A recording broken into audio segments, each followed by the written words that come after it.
What's up? What's up? This is Uncle REG back at you. What's up live today? We're going to talk about, the day is crazy. You know, I got a lot of stuff, videos to play and everything. You know, we got to talk about Nolan Wells up there. I got some update for you on that and some other things. We're going to get into it. We see the Holcomb, Luenell. We got a beef going on. We're going to talk about that a little bit. And, you know, we're going to get it on. We're going to get it on. Horn up there. Yeah.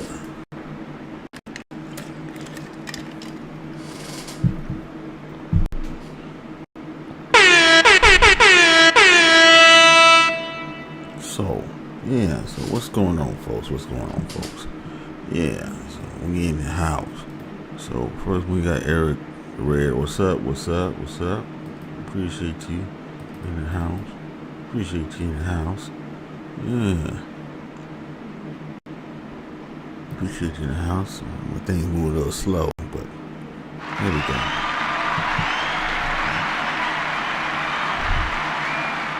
We're doing Streamlabs today, so I'm just, I wanted to come here and talk about some stuff. I don't want to go on to restream today.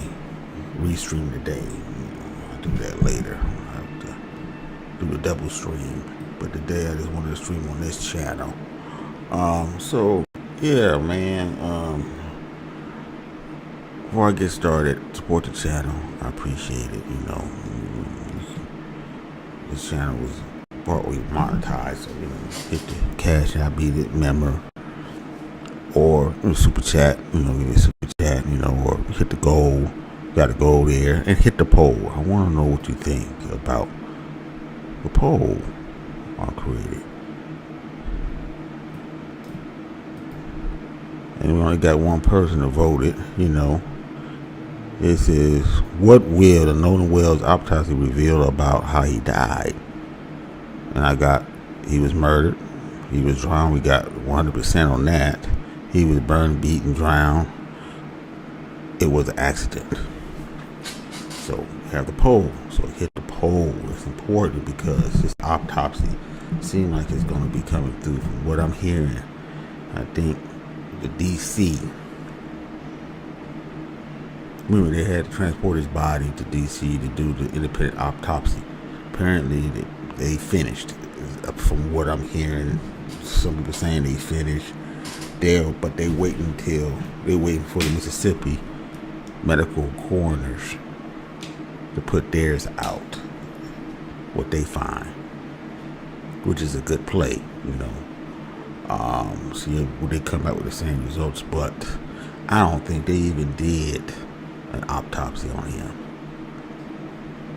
And then I'm hearing too that to be a medical examiner for the state, you don't need a college education, which is crazy. You just need a high school diploma. And then a lot of those people that is medical examiners own mortuaries, so they learn their craft from being in the mortuary, under the tutelage of a pallbearer, you could say. We wouldn't call that funeral examiner, that prepare the body for the family, So that's weird, Mississippi is backwards, man. They really backwards. Probably the dumbest state. I don't care what anybody say. I wouldn't live in there shit. One girl I used to date a long time moved back to Mississippi, wanted me to move down there. You bitch crazy. You lost your money. I'm a city boy. I'm from LA. I lived down the South one time. I said, my mom said, hell no, we ain't doing that shit. That's it. California, the West, or the bus. That's it. I don't want this movement. I'm gonna stay. If I'm gonna move, I'll go to Vegas. Shit, that's about the furthest I go. Vegas, or I'll go up north. Washington. I'll go somewhere else. I'm staying in the West. Fuck that. Or I'm going out of the country. Y'all like that? Oh yeah. Y'all like that? I'm going out of the country. That's right. Y'all like that. Y'all like that. You'll try to get me to go get the fuck out of here and go out. Be a passport, bro.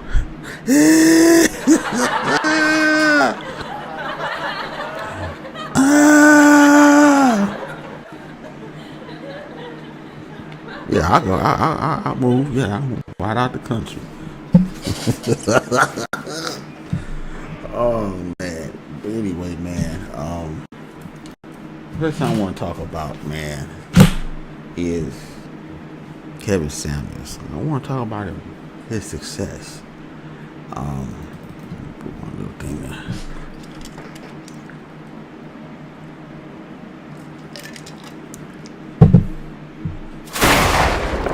There's a lot of folks, I still think they're trying to copy his success, but they won't be able to copy his success. That was once in a lifetime. I mean, the way he moved, the way he blew up quick off a video off of Worldstar Hip Hop. Worldstar Hip Hop, man, that's the place. If you can blow up there, take advantage of that shit. Now, Jay Prince blew off 2 times off of there, and he ain't took advantage of the shit yet, really. He should have took advantage of it, man. Damn. I mean, he could have been big, man. I mean, all you gotta do is just stick with see what got you up there, the Worldstar Hip Hop. You ride that shit. Kevin Samuels did it right. And what Kevin Samuels did to make him unique that he actually studied the space he was in. He studied every individual that was in the space. Because he was making it to fake it too. It was like everybody else. He was faking to make it too. But when he made it, he moved quick. And everybody from Tommy, Angry Man, Mad, Ringo, O'Shea. O'Shea was cool with him. CZA, others, Donovan Sharp, they was all mad, Fresh and Fit. Everybody was mad at it because he came up. Now, Fresh Fit actually patterned himself right after Kevin Samuels. Instead of having one-on-one with the girls, bring girls to the panel, they said we do this live in a live show environment. Which tells me how they get all that money. I still say that Myron is still working for the feds. He's an agent. Someone funded all that money. That was a lot of money. A lot of equipment invested. Just to get, they had the top of the line equipment, because usually Kevin Samuels would tell you he didn't have all that. He was in one room, doing it with blank walls. I think O'Shea just had to tell him, hey man, straighten up your background environment. It looks too plain and stuff. Get some color to it, this and that. And O'Shea was telling him that. And he learned a lot of shit from Obsidian. How did he learn some from Angry Man? I don't know. But I know he learned not from those two. But I know that Angry Man said he was talking to him. So maybe he learned a lot of the video stuff from him. But they say that DJ Kuda told him what to buy and this and that and that. Not Angry Man. So they battling back and forth. Who gave Kevin Samuels the inside tips on what cameras to use, what podcasting equipment to use, what mics to use, and all that.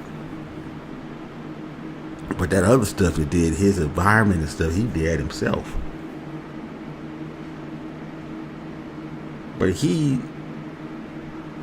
examined everybody in this space. That's why that's how he blew up. So all the mistakes you made, he didn't make them. He eliminated it. Y'all was just going at women full throttle, red pill raging on them. He didn't do that. He did just a little bit of it. And he didn't do the raging. He wanted to actually talk to the woman, make the woman to come to him, ask for getting advice of how to get a black man and what you need to do. Even though the women hate him, they still listen to him. He got their attention. These dudes would never do that because they're too rough around the edges. They didn't learn anything from Kevin Samuels. A lot of these dudes had fallen off, went back into the tools. Tommy, Angry Man is still, playing in the mud. You got 800,000. You need to get the fuck out of it. You shouldn't be playing in the mud. This should be coming to you. I know it's bad when Tommy came down into the tombs and stuff just to get content. And some of the new guys is playing right into his hands. He's making money off of Freezy. Not Freezy. Fatty, Ron Bracey, and others. But then they getting a few subs and stuff like that. They're not getting no real money. Tommy's getting some money, from playing it back and forth. He make more money off the back and forth. That's what I was trying to tell you about him. He make money off of the back and forth. You disagree with him, don't make no money. If you agree with Tommy, he's not gonna fuck with you for long. I don't see him fucking with nobody. You just be a fan. You just be just an average fan.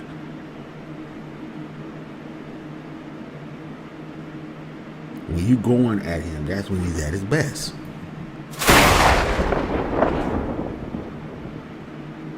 For real though.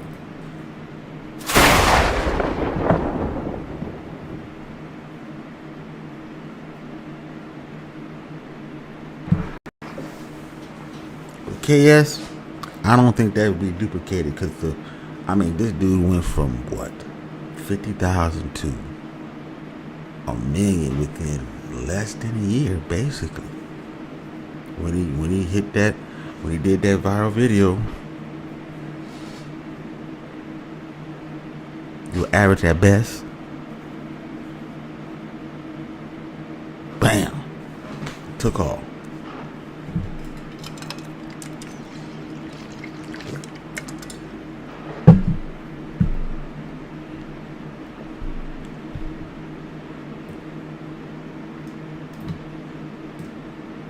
So he started something.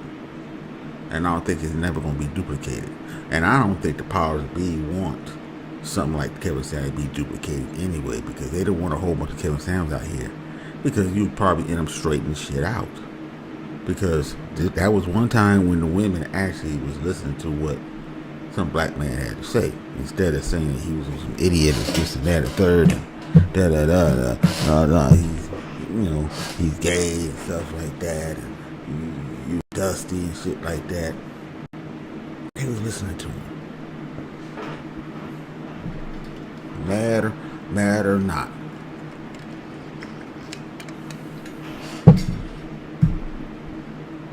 I think some men in his space got jealous because he had women ears. They didn't.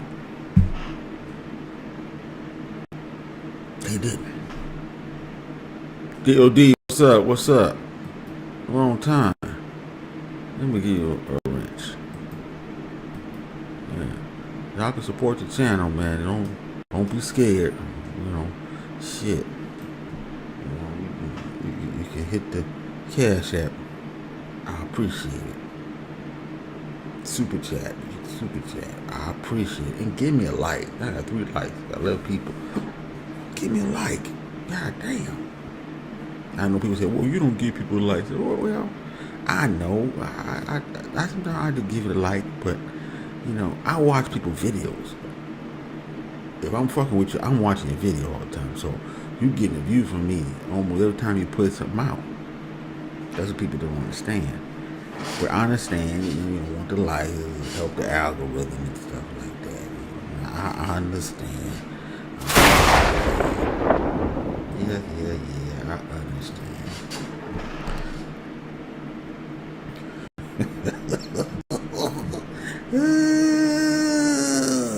I understand.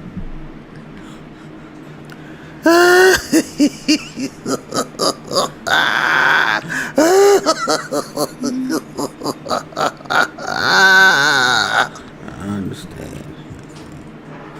Yeah. So after KS died, and I think the spaces went down, it became boring to some people. They tried to hold it, they couldn't hold it, and I bounced out. I think that did a little something to what was left. Because I had to, man, because I wasn't going nowhere. Not with the beef I had on there and stuff. I had to move. I was getting signs anyway from ancestors. I had to move. You're not going to get no support. You got to leave. You got to change up. I was feeling some kind of way. So, that's why I changed. I had to, I wanted to do the news. My job was to bring the news to you. It wasn't supposed to be entertainment, just slapstick shit, Charleston White, that bullshit, that fool. No, give you all the money and said, but then you're a fool, you're a sucker.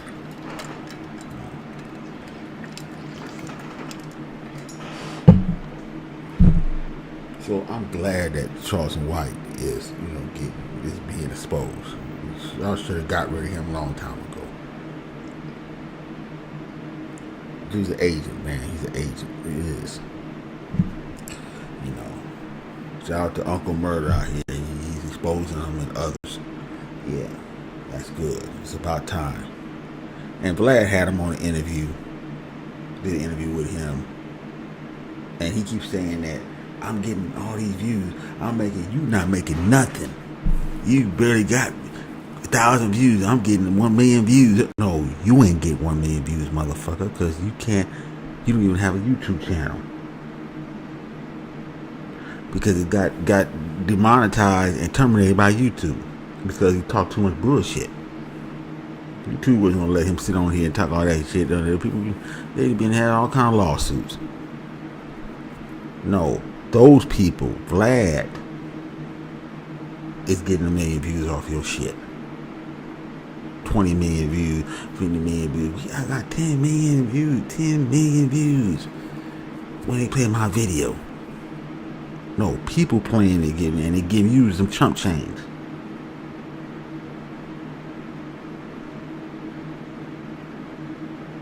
If he had a YouTube channel, he would be getting all that money. He'd been getting a YouTube check, $100,000, $200,000, $300,000 YouTube check a month, or $500,000. But he can't keep no YouTube channel up. He don't know how to do it. You be saying, well, I'm making all this money. I got all the views. I got all the stuff. You ain't got no, you got nothing. No, they got it. They got it.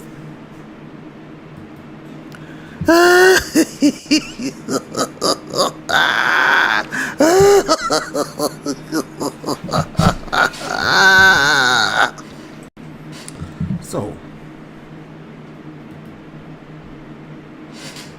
he's getting exposed, and it's about time. Like I said, I thought someone would catch him by now, but that's why I know he had to have an agent, because usually someone talks shit like that, like Trust White, Ben already got. That's why I know somebody was protecting him or something. Whoever it was, put him up to it. That's the real enemy. The motherfucker that put Charleston White in front of people. That's the real enemy. Who would do such a thing?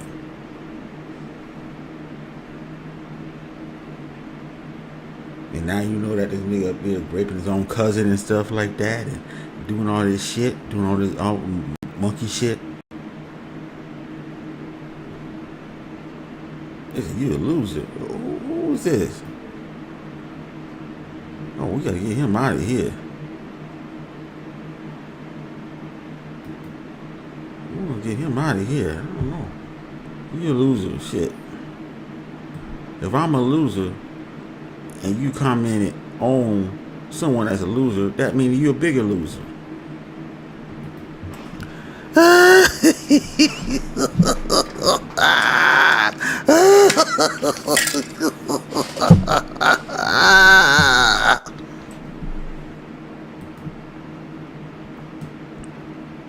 So you a bigger loser than me.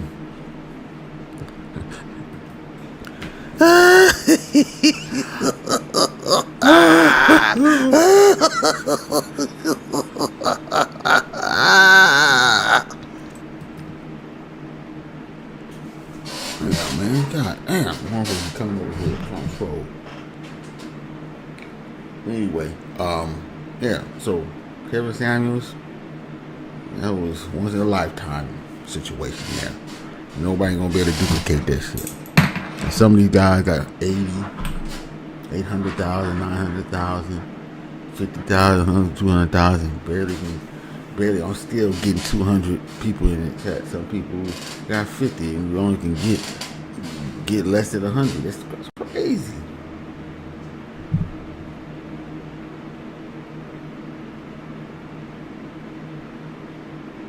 Someone that got over 100-something thousand, 200,000, you should be getting at least 1,000 people in the chat. These dudes don't get it. What's going on? What's really going on? Was RBR right about YouTube being racist to black people, holding back the numbers?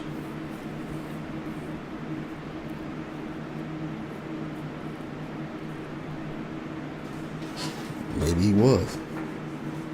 Shout out to RBR.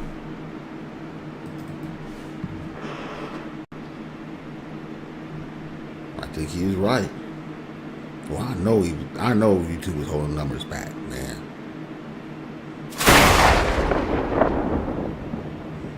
They love certain groups that feed into the narrative that they want to push or keep on pushing. A lot of the brothers in the Black Manifest Red Pill space don't know that, you guys was against the status quo. As far as women, men dating each other, you was ruining it. You was shaking up the establishment. It couldn't have that. It couldn't have men that started thinking independently and stuff and wanted to question what we were doing. Now they want y'all to continue to be simps.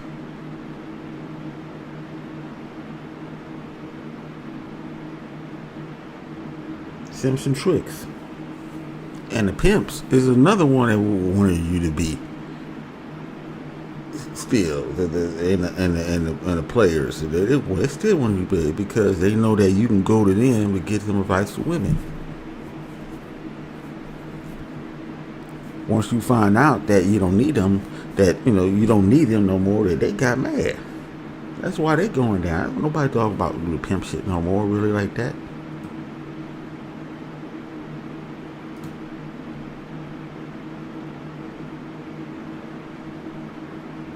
They mad because it's your time. The L7, the nerd guys, it's their time. The goofies, it's their time. DJ Academics, it's proof of that. Shit.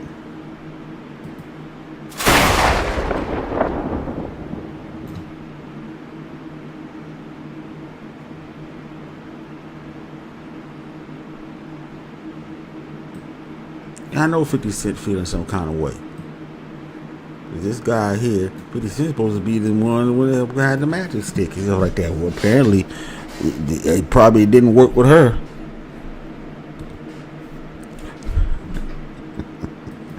Hey, I'm just saying.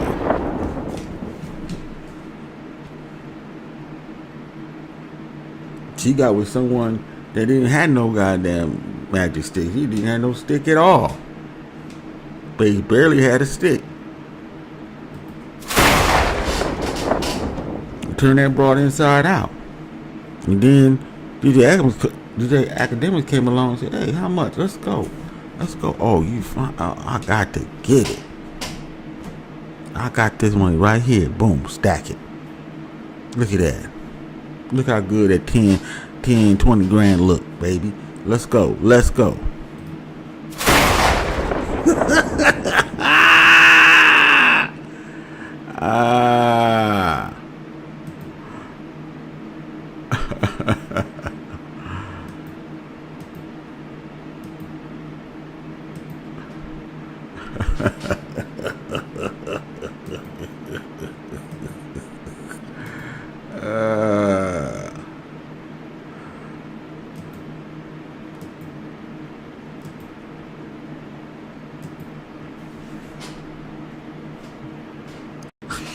So let's get into it. Okay, first thing we'll talk about. I had enough of my rant on my info. World Cup, Spain, Argentina. Man, I thought it was going to be France and England. I guess I was wrong. So that game will be played Sunday, 12 p.m. my time. We'll go look at your time and your time zone, find out where the game is on, but that's it. That's it, folks.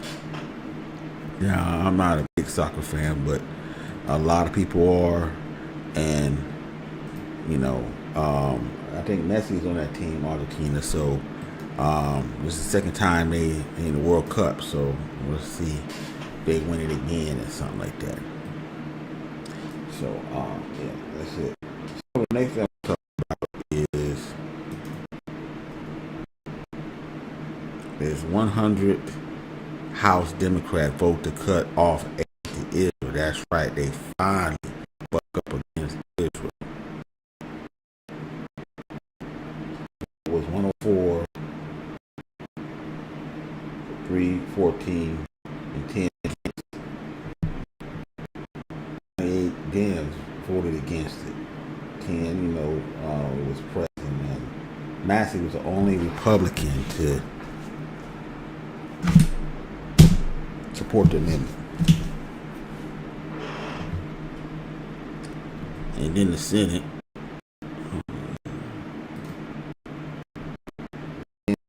Senate voted 50 to 46 to block the advanced section of 219, which is to merge our military with Israel.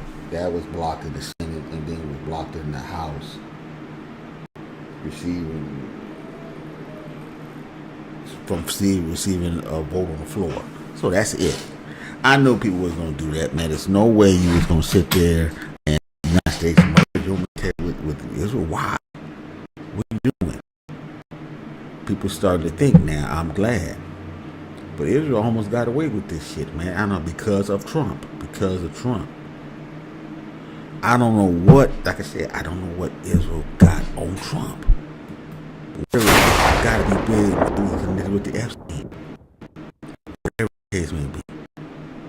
But Israel has been infiltrated, and apparently Congress is starting to see this out. They're saying, hell no, we can't do that. That's too much.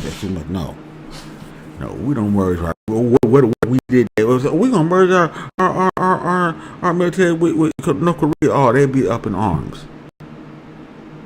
Really?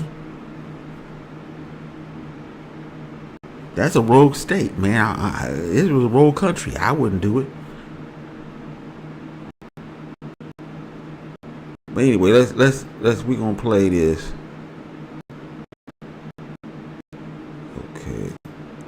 Okay, we're gonna where we at? Hold on. Let me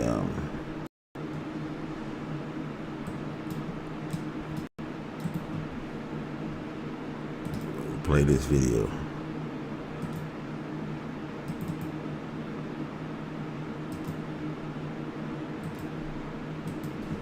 All right, let's go play this.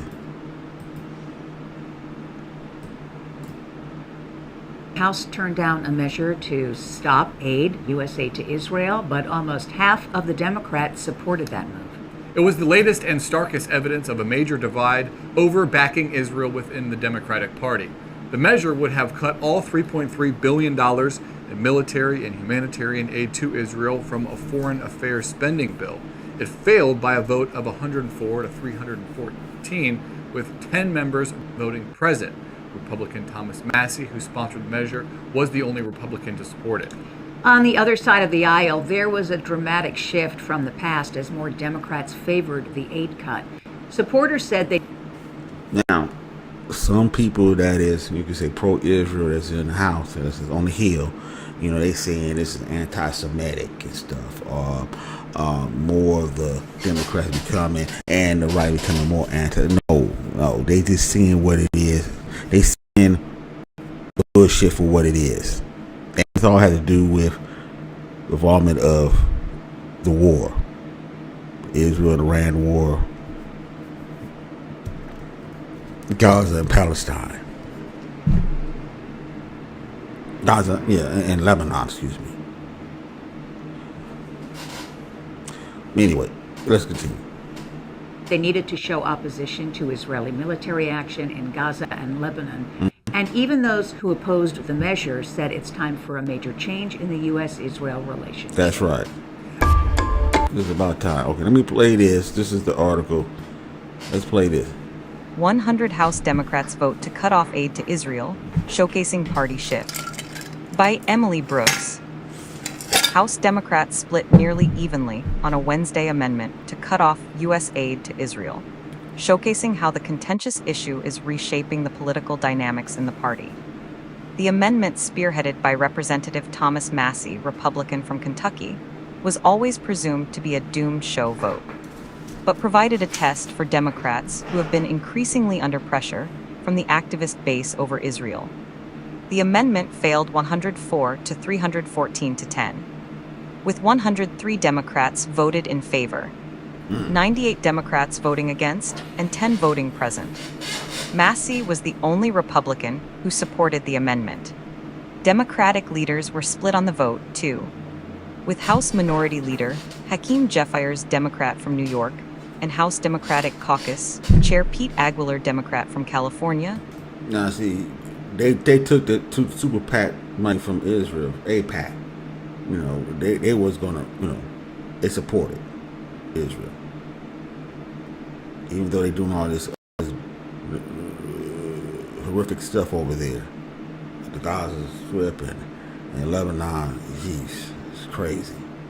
And to one of your representatives, Khan, y'all should have been outraged. But that's why it didn't pass, because of the situation with Khan. It should have been more people defected. It should have been like maybe 3-4 Democrats voted for it. That's what it should have been. After that Khan situation that happened, him going to the West Bank and they treating him like dog shit. A U.S. representative? Come on, what the hell? No other country do that shit. Israel is doing too much. They think they run things because they got Trump in office. Like I said, I don't know what they got on Trump, whatever they got on him. He's trying to give the United States to Israel or some shit. I don't know. It's crazy. They want the United States to destroy the enemy, and then now you're trying to merge the enemy, so we know what they want. They know what we got. They know every weapon system we got. And then it was saying they're trying to smooth over, saying that well, if we merge our military with yours, then you don't have to give us no aid. Hold on real quick. Hold on real quick.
Okay, let's go ahead and finish this up. California, opposing the amendment, and House Democratic Whip Katherine Clark, Democrat from Massachusetts, voting for it. Former Speaker Nancy Pelosi, Democrat from California, also voted for the amendment. The 10 Democratic present votes were Representatives Ami Bera, California; Chantal Brown, Ohio; Janelle Bynum, Oregon; Sarah Elfreth, Maryland; Jared Huffman, California; Betty McCollum, Minnesota; Kelly Morrison, Minnesota; Chris Pappas, New Hampshire; Linda Sanchez, California; and Mike Thompson, California. The amendment to the fiscal year 2027 funding bill for the State Department and National Security would have prohibited funds from the bill from being used for Israel and reduced the foreign military financing program by $3.3 billion, matching the amount that would be designated for Israel. Jeffries wrote in a Dear Colleague letter explaining his intention to vote against the bill on Tuesday that the amendment was overly broad and prohibits or would limit the use of funds for long-standing initiatives related to humanitarian aid, refugee resettlement, peace building, and U.S. embassy operations. In my view, there are more decisive ways to achieve the urgent change necessary when it comes to the far-right Netanyahu government. Republican leaders are desperately trying to weaponize an amendment they do not support for nakedly partisan reasons. Jeffries said, in her own statement on Wednesday, Clark agreed that the amendment was overly broad and an attempt by Republicans to score cheap political points, but she came to a far different conclusion on her ultimate vote. However, it is clear that the status quo is not tenable. We should not provide a blank check for military aid to any country that does not comply with U.S. law. That's right. Interests exactly. and values. Exactly. That's right. You have a blank check and see they can do what they want to do and stuff. You know, talking shit, and then they disrespecting American people and stuff. When you go over there, you know, shit, man, they should be getting nothing. They shouldn't be coming up on the bill. Shouldn't be thought of to give them any type of money until they've apologized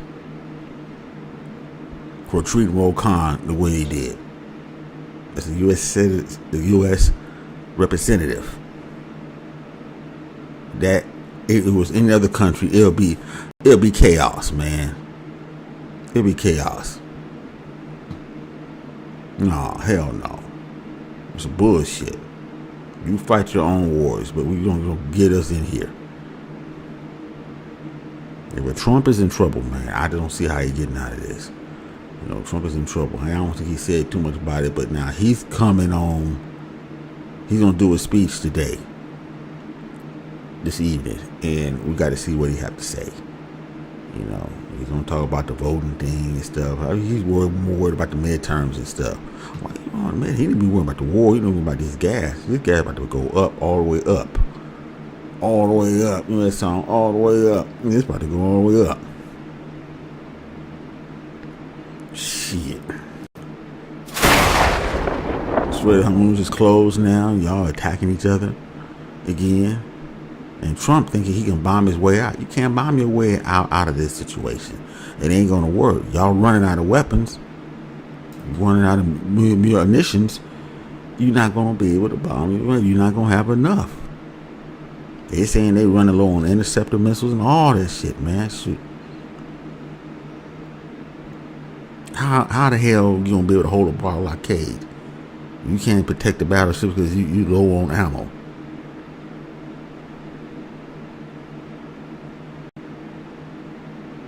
That's BS. Pull out. The war is played different nowadays. And Iran showed you how the war is played. You know, Russia, Ukraine showed you with these drones and stuff now.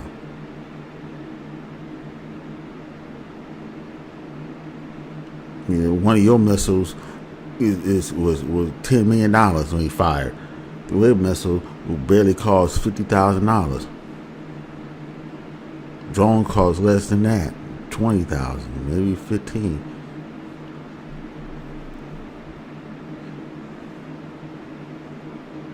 They outpricing you in the war. That's because the United States having upgraded. How they go to war with people now. The military really upgraded.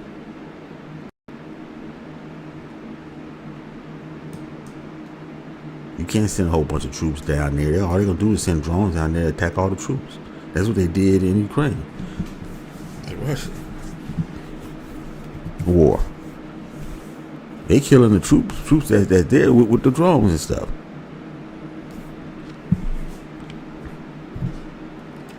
I'm just saying.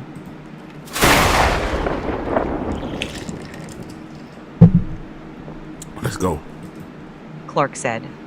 The Netanyahu government has failed to meet that standard.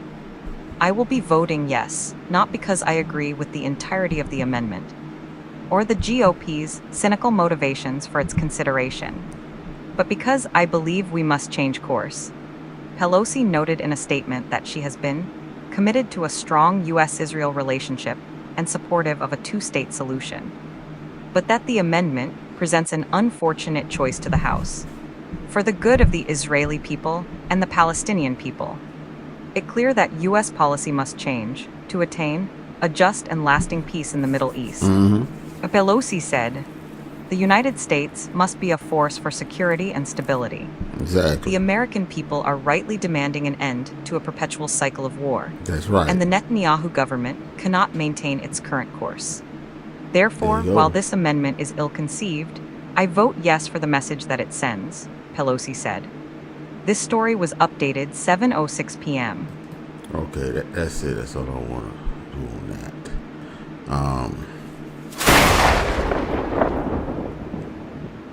So what we're going to talk about now is the oil reserves.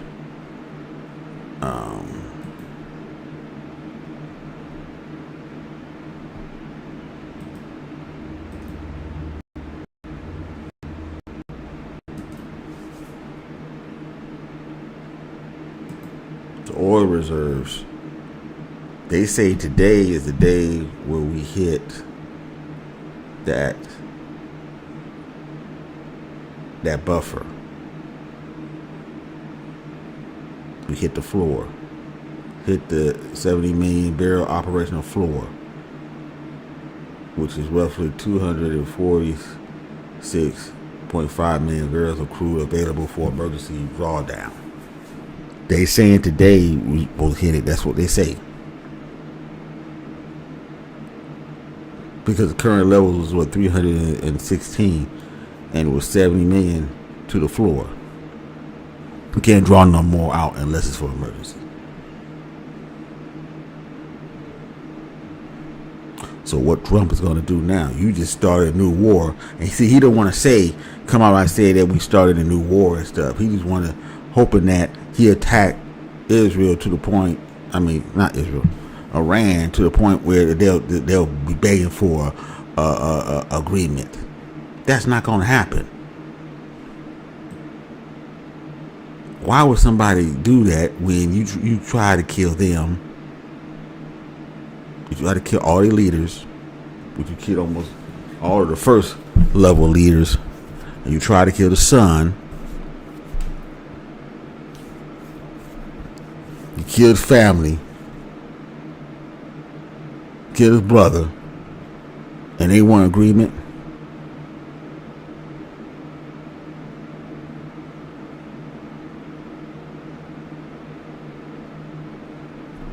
And you talking about peace, we have agreement, but you still attack them. Israel tell you to do it.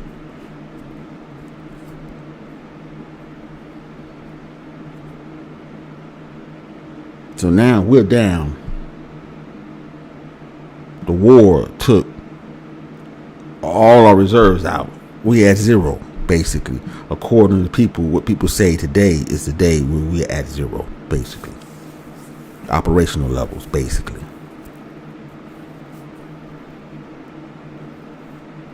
And they always keep saying, well, we're never going to run out of oil, this and that and third, because we are doing oil. Yeah, I mean, but then the price is going to go up.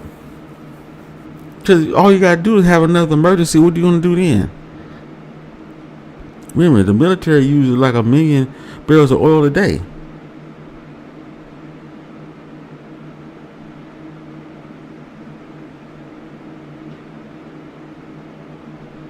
Let me get a black streamer with crazy conspiracy theories, no facts about poor kids tragic drowning. What do you mean poor kids tragic drowning? What are you talking about? Who is this motherfucker? Okay. There was still a chance he was murdered.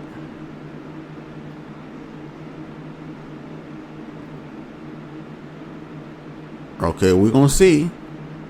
We got 2 autopsies. We're gonna see. And it could be a conspiracy because if it comes back both drowned, I don't think so. I don't know. We have to see. I'm not saying anything. You got me confused with somebody else. I don't know if he drowned or not. Is it maybe the whole purpose of the war was to destroy oil prices? Probably so.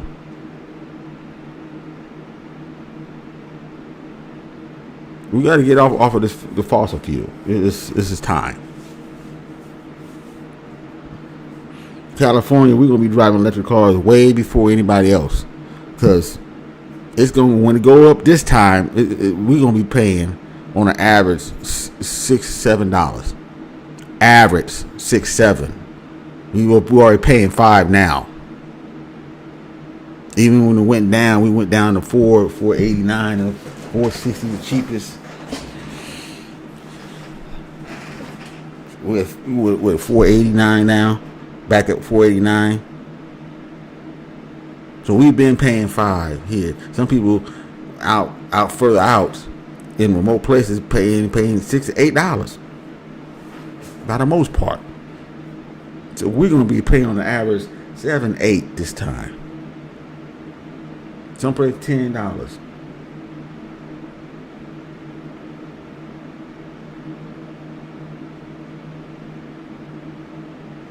How will the war destroy oil prices?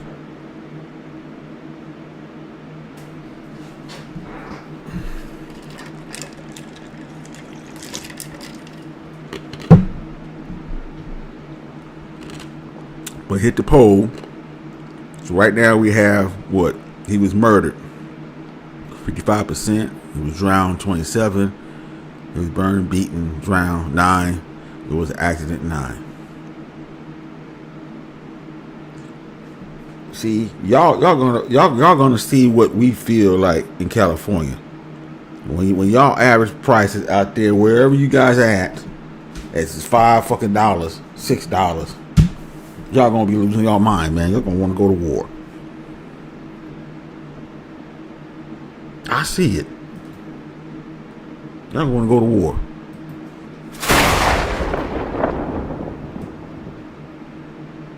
Y'all gonna say, well, fuck, I don't care who get Trump out. You gotta get him out. You gotta get him out.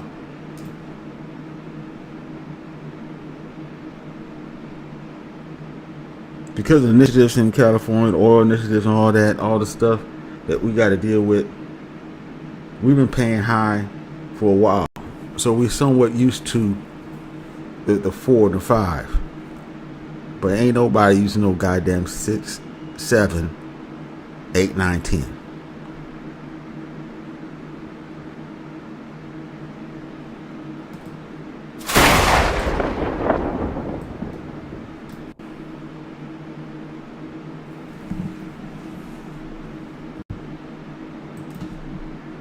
So, folks, we have to see what's going to happen with the gas. So, I'm expecting gas start to go up. The national average go back up to 4, or maybe this time 5. Because it seems like there's no way out. It just seems like he don't want to go. He don't want to say, okay, let's pull out. Does that mean that he lost?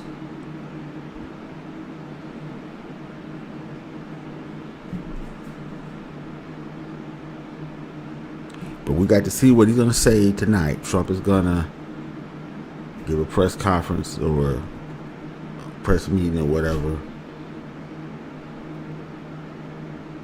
Address the union tonight.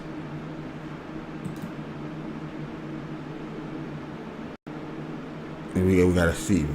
So, before I get into the next story, let me okay.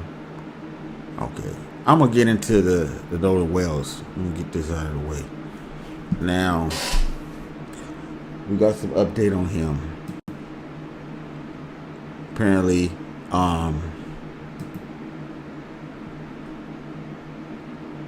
Jackson County District Attorney Office will present a death investigation. Okay, it will go to the grand jury once the probe is completed. So, what is a grand jury? Grand jury is a group of citizens elected to determine whether there's enough evidence known as probable cause to formally charge an individual with crime. Unlike trial, the jury, they do not determine guilt or innocence. They only decide if the case should go to trial. So that's what's happening next. Once they compile all the evidence, get back the autopsy from both places. They saying that the independent autopsy is finished. That's what I'm hearing. Don't know that for sure, but people are talking.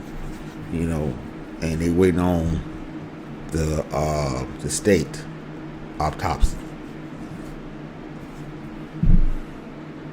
So it's going to grand jury once all the evidence is compiled.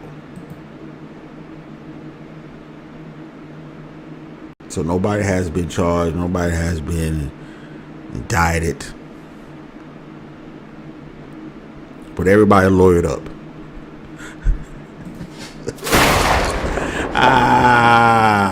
And then the FBI has joined the case.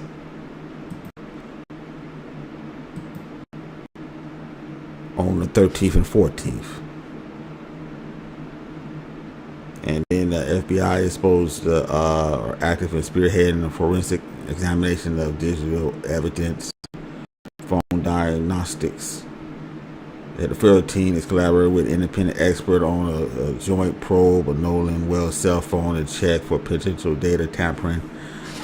And they already been saying that somebody, deleted a message from his phone and stuff, his friends or whatever, or one of the white boys that was responsible, so-called responsible for his death. I don't know. There's a lot of moving parts in this case. There's starting to be a lot of moving parts in this whole entire case. And the only reason why the FBI is in it because Horn Island is federal property. And apparently he died on that island. So his body was found by a park ranger July the 6th.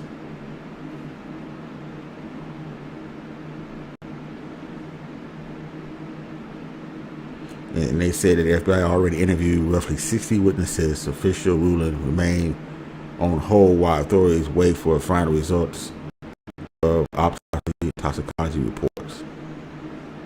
So the toxicology report is going to be important too, because they're going to probably say that, well, maybe he was on drugs, he took this and took that, which led to his death. He got in the water, he was already intoxicated, drugged out. It's like George Floyd, he was on fentanyl when homie had his knee on there, which would contribute to his death. That situation.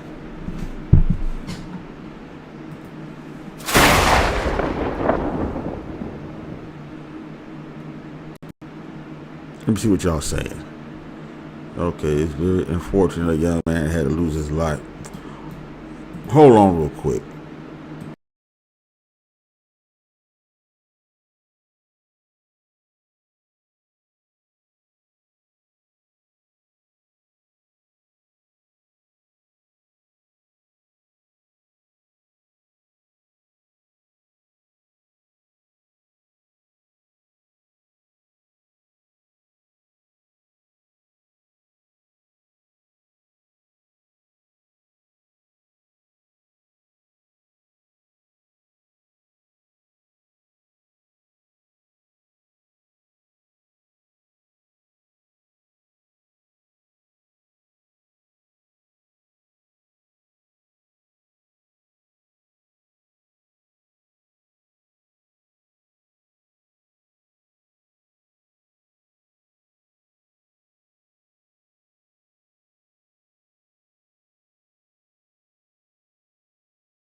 All right, folks, I'm back.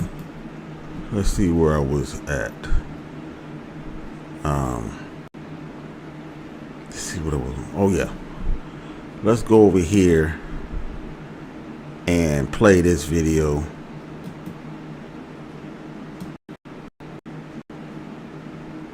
And we're gonna play this video first, and then we're gonna play the next one. Because Hype TV got some other information about the body location that matches where the friends call for help when the judge speaks. And I played the one with the other judge, the former Mississippi judge speaking, he was a brother. And then apparently there's another one, a woman that was a judge there. She spoke out. But we're gonna play this one first. This is one video that everybody's talking about. That these two women that's in DC that I guess they work for, I guess, the coroners or whatever, but they look like they work in the medical industry, but they got the inside tip of a person they know that was transporting the body to DC.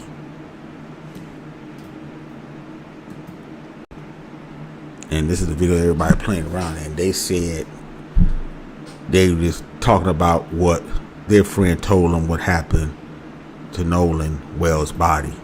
So let's go. Oops. Transporting bodies, human remains, and things like that. So today I got a call from that person, and they were just talking about the body that they came across. This was Nolan Wells. So before knowing all that, he said that the body was mistreated. Yeah. It looked abused. It looked like he was tortured. Looked as if he was burnt, maybe. Where? Face, body, said he was burnt. And not only that, his body was mistreated when they transported him. So as they were... So they're saying the body was mistreated when they transported him. It was burnt. So, what's this insinuating? It's insinuating that they beat him up and then burned him and then dropped him off in the ocean, or maybe did some other stuff to him before they dropped him off back in the ocean. I think they hoping that a shark got to him and there would be no evidence. Well, apparently, ancestors washed the body up ashore, apparently. Hey, I'm just saying. They couldn't get away with this time. But anyway, let's go. Transporting him, he was actually face down. So everyone knows when you're transporting a body, when, only a couple of people work that job, they all know, Now, that's odd. Why would a body be face down? Somebody was trying to do that. You know what I'm talking about. To him. Someone dead. Where they wanted to look at his ass or something or whatever. These are some sick individuals, man. Oh, jeez. But that's what came across my mind. Jeez. I hope that's not the case. I hope ain't nobody stupid enough to had some post-mortem sex with this with Nolan. All right, let's go. Transport the body face down. That's kind of very disrespectful. So you always have them face up. Well, specifically, his body whatever reason was face down. And me personally, I took that as disrespect. Yeah. Heart goes out to the family. Yes, definitely. Because all we know is what they put out on the internet. But today, we actually found out a lot about his autopsy without even reading the autopsy. Yeah. It's heartbreaking. I'm so sorry that family have to go through this. Really, just want to give our condolences to the family. As a mom or moms, grandmothers, dads, family. Period. Just we give the most prayers to you, and we stand behind you because we know right what really happened. Right. So, and at the end of the day, whatever lies, those families have covered up, or whatever lies they're trying to cover, we're sorry. Yeah. And we're here for you. And we just want you to know that what was seen today was unacceptable. It's unacceptable. And that's why we want to inform what's going on during the transport like that. Something you can be quiet on At all. when you've seen something so heartbreaking as a child, go through something traumatic. Yes. It hurts to know that that was done to him in the ways that we can't even express. Right. And as a person, you should have some type of humanity. Right. And I felt like those people who was transporting him did not have humanity in no way, shape, or form. Because But I thought that Benjamin Crump hired that the body transported. I mean, who transported him? They saying that the people who transported him, maybe they was some racist dudes or something, whatever. They didn't care or something. I don't know. Maybe they was commissioned to do something. I don't know. I know people say, "Oh, it's conspiracy. You don't want to conspiracy shit." Well, shit. You have to look at all angles. That motherfucker could have messed the body up before he got to the autopsy place. Made it where, okay, this happened, but then see, the autopsy will find out. They couldn't just mess the body up. They can't be that stupid. So if you transport a body, you mess the body up, hoping to, when they do the autopsy, okay, this happened to him, that happened to him.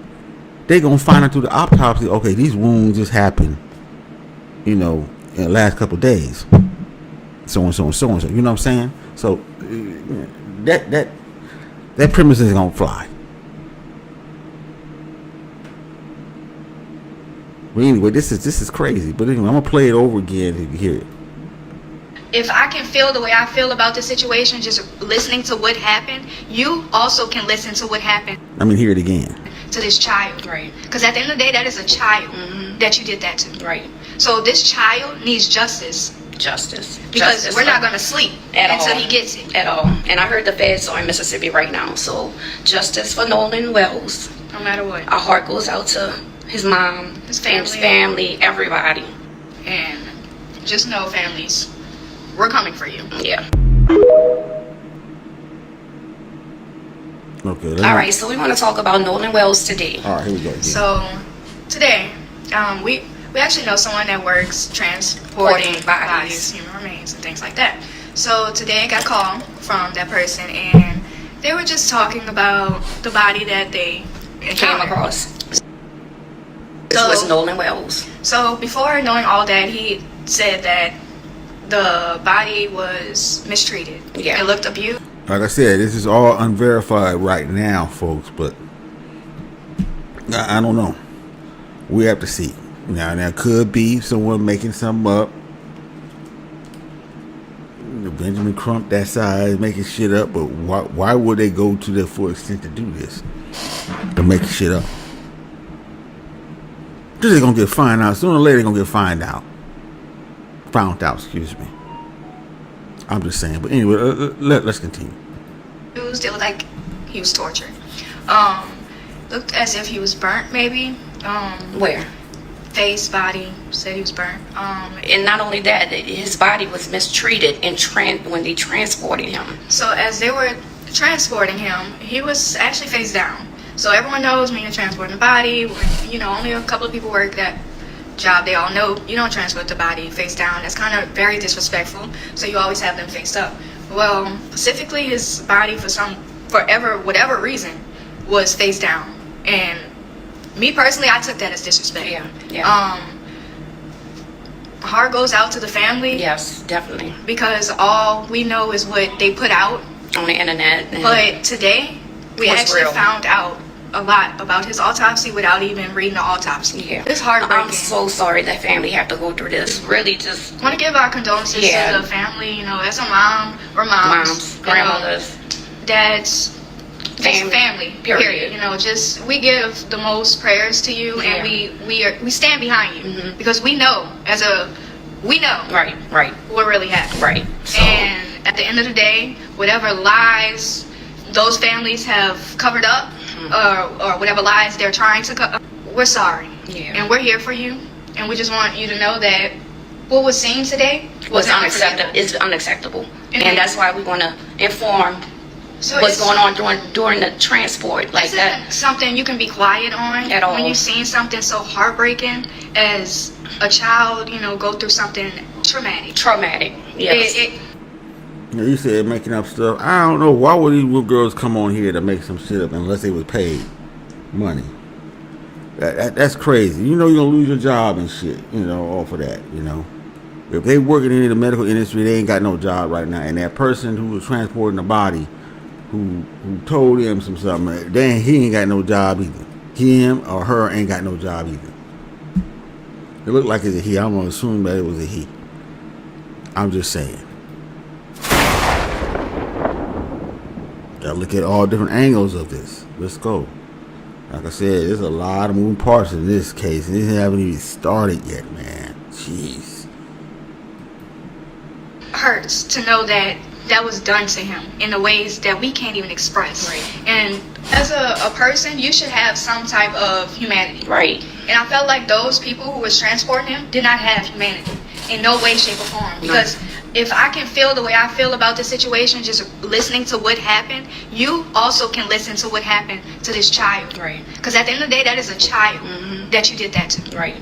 So this child needs justice. Justice. Because Justice we're not going to sleep until he gets it. At all. And I heard the feds are in Mississippi right now. So justice for Nolan Wells. No matter what. Our heart goes out to his mom, His his family. family, everybody. And just know, families, we're coming for you. Yeah. Okay. Alright. Now let me go ahead and play this one here. This is from Hype TV. And we're going to find out about Nolan Wells' body location match where his friends called help. Let's go. Reporting live from Hypers Club, Fight Plus News, I'm John Abba. We're at the west tip of Horn, and our bilge pump stopped working. We're sinking. Last night we would share breaking news in regards to Nolan Wells, as audio from a toll call made by his friends around 3 p.m. on July 4th, according to NBC News, would be released. Now, in an extended version of this call, we are now hearing where they were exactly when the call was made. According to now released audio and GPS graphics, they were on the western tip of Horn Island. We're at the west tip of Horn, and our bilge pump stopped working. Yeah, they said it had some problems, some electrical problems on the boat, and they had to go back because it was apparently. Well, I guess what he's saying, we were sinking. Jeez. We're sinking. Now, as you know, we've been following the story, and what we have now noticed is that the call looks to be made in the same area Nolan's body was found 2 days later on Monday. As local outlet WLOX stated, around 8:45 a.m., Sheriff Ledbetter confirmed authorities received a call reporting a body found at the northwestern tip of Horn Island. The body was discovered by a U.S. Park Service ranger. Now, this clearly now gives us a better understanding that when the friends allegedly... Now, everybody's saying that Nolan Wells wanted to hang with white folks. He wanted to be white or whatever. He wanted to do this and stuff like that. But and that was his demise. Now, I'm hearing everything, man. I'm hearing everything about this. But this guy back here look like he's Hispanic. And this one here too. I don't know. The rest of them is all white. They all supposedly have money or somebody in Mississippi. Linked to somebody that's somebody in Mississippi, you can say. But anyway, let's go. last seen Nolan at 3 p.m., they would make a call about the boat taking in water in needing of a tow. GPS data graphics would again also confirm they were located on the northwestern tip of the island. Now at 4:31 p.m., they would eventually be towed for about 2.7 miles out before returning to normal operation and headed back to land. Now after gathering all this information, Rogan said a bow pump quits. It happens. If a boat's leaking bad, it should have gone out. It shouldn't have gone out. Yeah, I don't know. But maybe he needed the money and stuff. Maybe he said I can go out and do this. I might take a little water, but it won't be that as bad. You know, I'm not going that far. I'll fix the leak later. This is that, but I need to get this money. I'm just saying, folks. I'm just saying, folks. You know how it is. It's hard out here. Gas, $3, $4, $5, $10 now. We got war. Interest rate going through the roof. Inflation going through the roof. It's fucked up. But anyway, I digress. Let's go. It now seems for some that Nolan's incident, given that his body was found in the same area, had to have happened between the call at 3 p.m. when they stated to last seeing him and when they would be told away at 4:31 p.m. Now, another thing that would stand out in the audio and raise suspicions is that the dispatcher would ask the boat's operator if everyone on board was in good health. And in response to that, he would go on to say, yeah, everybody is on board. So we know from the boat operator, captain of the boat, everybody was cool. Hey, Blake. Okay, know that.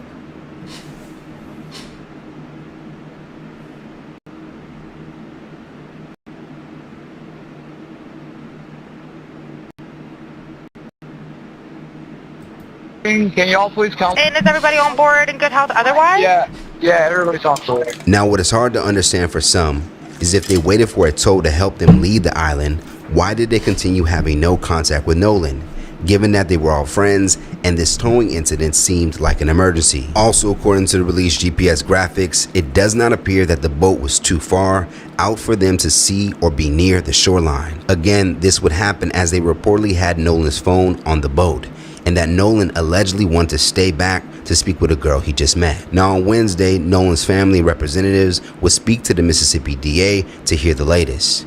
They would go on to admit that not much new information was shared, but that the DA will be presenting evidence to a grand jury to declare how the mysterious death of Wells should move forward. Now, despite a seemingly positive meeting with the DA, not everyone is letting up. Former Mississippi Judge Carlos Moore, who would go viral for sharing his... Now, I played this video in my previous video, I think about 2 days, 3-4 days ago. About 2 days ago, yeah. I played what he had to say, virtually everything he had to say. Yeah, it was interesting. He's saying that he should have been charged. They should have at least brought the 3 boys in.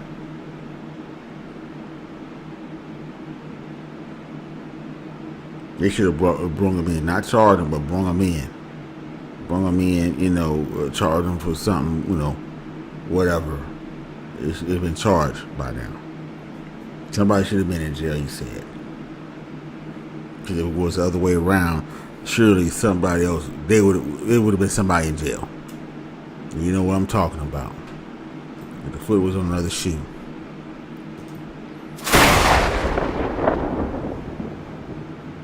But like I said, he should have known better. Can't blame nobody himself. His reaction to the case would return back to his Facebook and would issue a warning to anyone fully trusting the DA, Angel McIlrath. According to Moore, his past run-in with McIlrath, as according to him, was a bad experience, as she failed to get an indictment for an incident that clearly should have gotten one. Day 11, and there has still been no arrest. To me, that is unacceptable. That is unacceptable. Yeah, they should have arrested him. They should have arrested him and then let them buy themselves out. At least do that.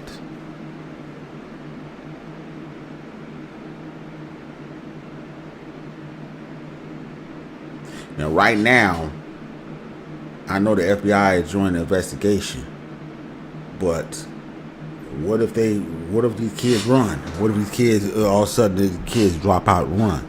Because nobody got arrested yet, so they can bone out anytime they want to.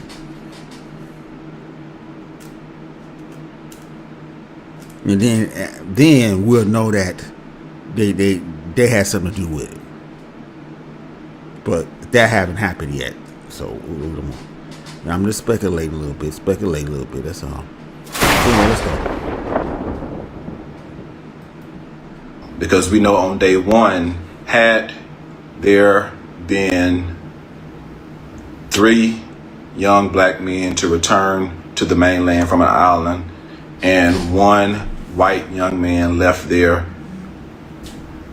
who disappeared, who died under suspicious circumstances, we know within 1 day of beginning an investigation, with all the suspicious activity that we know that have occurred here, if it occurred in that situation, we know that there would have been arrest by now. So it's still unacceptable to me that no arrests at all have been made for any particular crime. And I've laid out a litany of potential crimes that members of law enforcement, if they were doing their jobs unbiasedly and thoroughly, could have made by now, but they refuse to do so.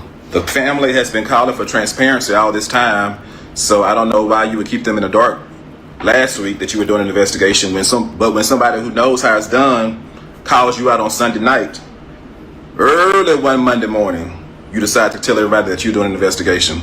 So thank you, DA McElrath. We've been wondering what you have been up to the past few days. So now we know, because I don't play. School had recess. I do not play. I don't even play the radio. Those folks know me. They know me well. And if I say it, I mean it. And so I see today, not only did she had announced earlier this week that she was going to work with, or was working with the Jackson County Sheriff's Department, she met. Hold on, folks.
Okay, let's go. I'm back. Let's go ahead and look at this again. With the family and their counsel and gave them an update and told them that she will be presenting all of the evidence to a Jackson County grand jury. That is a step in the right direction. But is it a step in the right direction because we had to call her hand? Had she planned to do that all alone? I had the unfortunate experience of meeting the DA, McElrath, back in 2019 when I was with a partner with the Cochran firm. And Toussaint Diamond Sims was killed by a Morris Point Police Department officer on August the 8th, 2019. It was caught on video. There were several witnesses that said that young man had nothing in his hands when he was shot 5 times in the back by that Morse Point cop. 5 times in the back, nothing in his hands. DA McGrath presented all that evidence, overwhelming evidence, and she still could not secure an indictment. So the DA, that's what they're saying. They're saying that the DA, the Mississippi DA, is crooked. She's no good. And she's working for them folks that's trying to, you could say,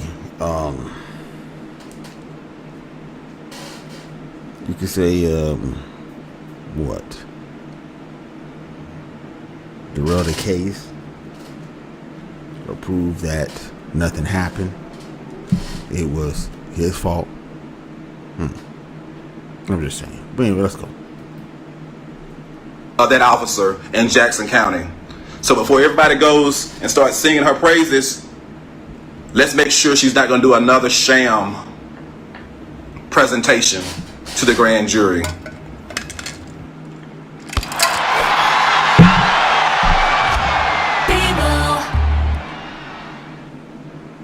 Are very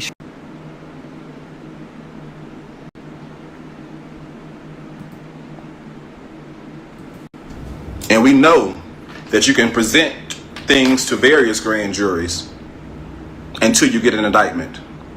It's mighty funny that the regular saying is you can indict a ham sandwich. With all that evidence, after someone was killed in 2019, and I happened to represent the family at that time as a partner in the Cochran firm, and I met with her as well as the family, similar to what happened today, so I've been through that process with her. She will offer you sweet tea. She's a nice, good Southern belle. But can she get you justice? We're not going to sleep on you, Angel, excuse me. We're not going to sleep on you. This time, we expect you to present the evidence in a manner like you present it in other situations, that you can secure an indictment or indictments. I do know you don't have to be indicted for anything to be arrested. All of this evidence is out there now. It should have been presented to a judge by now. Some of it for probable cause to make some arrest. Some of it to get the search warrants. I am not about any dilatory tactics. You're not going to punt the ball and put it on the grand jury. Certain folks need to be arrested now if there's so much evidence. Evidently, there's enough evidence for the FBI to now be involved. Evidently, there's enough evidence now for the DA to announce that she's going to present things to the grand jury. There's nothing to present to a grand jury if there's an accidental drowning. An accidental drowning under no suspicious circumstances would not require a presentation to a grand jury, and the DA could make that call herself. So evidently, there's something not clean in the milk. There's something not clean in the milk, and they know it. But yet and still, because of privilege or whatever, there has been no arrest, and we are day 11. That's what I'm saying. Those kids that is being accused of Nolan murder is somebody in Mississippi. Their parents are somebody. Whether it's rich, whatever, officials, lawyers, judges, whatever, doctors, whatever, somebody that's important, businessmen, whatever. Businessmen or businesswomen, whatever. They somebody. And they can't get charged for this. They say we can't charge them. It will ruin everything. And they all in college too, that too. I'm just saying. This is gonna be a wild case, man. This is gonna be something. Maybe let's go. And post July the 4th, when Nolan Wells was first reported missing. Now I'm the people's judge, and I shoot it to you straight with no chaser. That is unacceptable. It's unacceptable. You think we're gonna sing your praises because you put on a dog and pony show. You can say the right thing, you can be courteous, but the Mississippi I know, the Jackson County I know, they will smile in your face and serve you 2 glasses of sweet tea and still stab you in the back.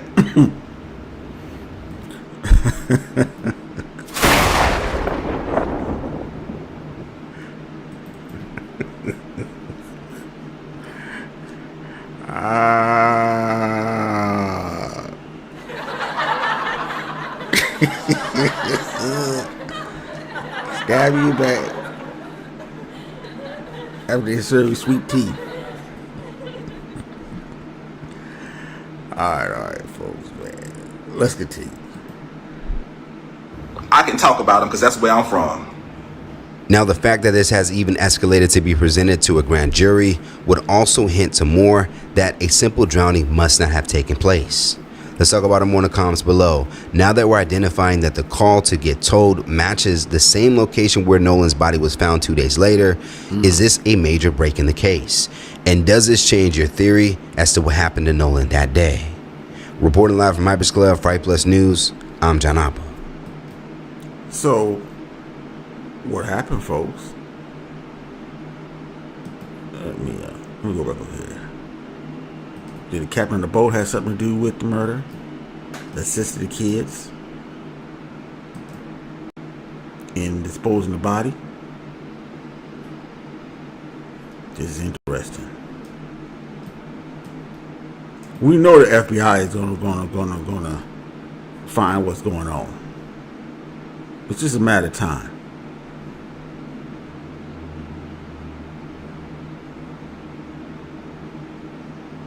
That's why the sheriff is cooperating with the FBI. He ain't want no parts of the FBI. Even though, you know, the FBI now is somewhat under control of Trump a little bit, you know. Still, the FBI is the FBI.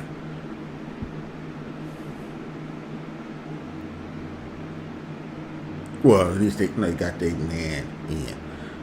But the FBI is still the FBI. Pactel is out, you know. I believe that he won't be there for long, you know. But hold on real quick.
Okay.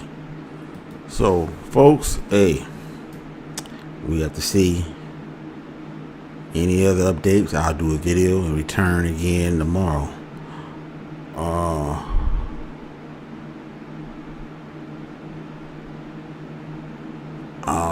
Now let's get on to this. Sean Puffy Combs. Gotta talk about this. Let me put this up so you can see this. So, oops. Sean Puffy Combs sells his Star Island mansion for $55 million. Apparently, let's play the article. Sean Combs sells Star Island mansion for $55 million. Combs bought the Miami property from Gloria and Emilio Estefan in 2021. One of Sean Diddy Combs' Star Island estates in Miami has changed hands in a $55 million deal, as the music mogul continues to serve his 50-month federal prison sentence for his conviction on 2 counts of prostitution-related charges. The waterfront mansion, located at 1 Star Island Drive and purchased by Combs in 2021 for $35 million, has been sold in an off-market transaction. The buyer... So he made some money. Now people were saying, oh, black people buy big property items like that. They can't sell it for the price. White people always want to sell it at a discount. They're only gonna buy it at a discount. Well, that's not true. He made some money. 35 to 55. That's good. That's 20 million. Hey, some stuff changed, some stuff don't. But most stuff is starting to change. You buy a house, and if you black famous enough, they'll pay the price for it. Back in the day, black people had problems selling their $1 million homes and stuff. They couldn't get the price they want for it or whatever. Tyson had that problem with the car. They got it at a discount. Was it Mayweather? No, not Mayweather. Holyfield, same thing. There's a lot of other people's stars. But then some people sell their home and someone else come by it and give them the price they want. So I just wanted to clear that up a little bit. But anyway, let's go. John A. Franklin is financing the purchase through an $18.5 million mortgage from San Diego-based Axos Bank. The 1 Star Island estate is one of 2 properties Combs owns on Star Island, the other located at 2 Star Island, which was rated by Homeland. So he got 2 of them. He had 3 of them. He sold 1 of them. He got another 2. I guess they say. What's another 2? No, it is one of the 2 properties Combs on Star Island. The other one, it's 2. The mogul still have 2 Star Island estates. Okay, yeah, that's what I said. He got 3 of them. Jeez. But anyway, Puffy was doing it, man. And security as part of a federal investigation that included sex trafficking allegations against Combs. The mogul still owns the 2 Star Island estate, which he purchased in 2003. According to a court filing, the 2 Star Island, also listed as 2 West Star Island Drive, estate was previously included as a central asset in Combs' unsuccessful effort to secure pretrial release following his September 2024 arrest on federal sex trafficking charges. Located on the exclusive Miami Beach enclave, the 1 Star Island estate, which was previously owned by Gloria Estefan and Emilio Estefan, includes a 6-bedroom, 8.5-bathroom house on more than an acre of waterfront property, as well as a guest house. According to The Real Deal, the estate features who was staying in that guest house? Luxurious amenities, including a swimming pool, private dock, guest house, basketball court, spa, and views of the Miami skyline. The property underwent extensive renovations following Combs' purchase of the residence. Ahead of his September 2024 arrest, Combs paid off nearly $19 million of the remaining balance on the 2 Star Island property's mortgage. His attorneys argued that doing so ensured the mansion could be pledged as collateral in a proposed bail package. In anticipation of this bail hearing, on August 20, 2024, Mr. Combs paid off the remaining mortgage of about $18 million so that the home could be used to secure a bond and be free of a mortgage. Despite that effort, a federal judge denied Combs' request for bail. The proposed package also included his mother's Miami home as additional collateral. In June, Franklin filed a lawsuit against One West Star Island LLC, a company attached to Combs that owns the Star Island property he's since purchased. In the filing, Franklin accused the company of not being ready or able to move forward with the deal, which was set to close on May 12. A rep for Combs denied Franklin's allegations regarding the sale, calling the lawsuit frivolous. One West Star Island, LLC was ready and on standby to close the transaction on the date agreed, the rep said in a statement to TMZ. Buyer, Mr. John Franklin, failed to perform, therefore, a notice of default was issued to him on May 11, 2026 with a follow-up on May 13, 2026. The Northern Trust loan and the prior permit-related matters were all pre-ownership of One West Star Island, LLC, and cleared up as an administrative matter. Combs is currently serving his sentence at FCI Fort Dix, a low-security federal prison in New Jersey. According to the Federal Bureau of Prisons, his projected release date is February 23, 2028. His legal case remains active, as a 3-judge panel of the Second U.S. Circuit Court of Appeals recently heard arguments regarding his sentence and questioned whether it was overly harsh. A ruling has not yet been issued, and the appeal remains pending. This article was originally published on Vibe. Here's another related story. R. Kelly asks Trump to commute 30-year prison sentence. White House calls it random submission. The disgraced R&B singer was convicted of racketeering and sex trafficking. Convicted sex offender R. Kelly has filed a formal request asking President Trump to commute his 30-year prison sentence, according to records visible on the Justice Department's website. The clemency request was made public this week, the Chicago Tribune first reported. It's listed online as a matter that's pending with the White House Office of the Pardon Attorney. The Justice Department's website. Question is that will Trump give R. Kelly? That'd be even bigger news than giving P. Diddy a pardon. Which one you give? P. Diddy pardon or R. Kelly? And if will Trump get? He'll get in more trouble with P. Diddy politically, I think. Whereas R. Kelly, he won't. I'm just saying. But remember, I don't think R. Kelly said anything crazy to Trump. You know, I mean, R. Kelly wasn't into too much of the political thing anyway, so I don't know. He might do it. I don't know. He might. Let's see. Site identifies Kelly as seeking only a commutation, which would reduce his sentence, rather than a full pardon. Any documents he submitted in support of the request were not made public. This appears to be a random submission through the public portal which anyone can submit an application through, a White House official tells Rolling Stone. The submission of a pardon request should not be interpreted to mean anything other than an individual has chosen to submit a request. The team that reviews clemency requests at the White House is not tracking this request at this time. The White House has a thorough review process for all clemency requests, with the president being the ultimate decider. Kelly, 59, was convicted on all counts at a 2021 trial in federal court in Brooklyn. Jurors found him guilty of racketeering, sex trafficking, sexual exploitation of children, kidnapping, and forced labor. In June 2025, his lawyer, Bobby Brindley, filed a motion for a new trial that also asked for Kelly's immediate release on bond due to health concerns and an alleged plot against his life. The lawyer claimed Kelly was denied treatment for dangerous blood clots in his lungs and that an avowed white supremacist had said prison officials recruited him to harm Kelly in custody. That's another thing. R. Kelly want to get out because his life is in danger in there because of the situation of his case, of what he did. You know, he's under pressure. And I'm surprised it lasted this long. You know, but he's sick up in there too. He got diabetes and all this other stuff. He didn't take medicine. They said they was trying to give him an overdose of the medicine, so he just, you know, overdosed on the medicine and stuff. And this was crazy, man. You know, but hey, pay the cost to be the boss. For years, he was messing with them young girls, and that's why you in there, because you mess with them young girls. Young girls was underage, shouldn't have been doing it. But it is what it is.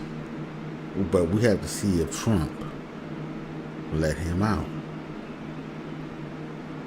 Maybe Trump figured that, they accuse me of being with young girls, so let me let R. Kelly out, kindred spirits, and, we let young girls.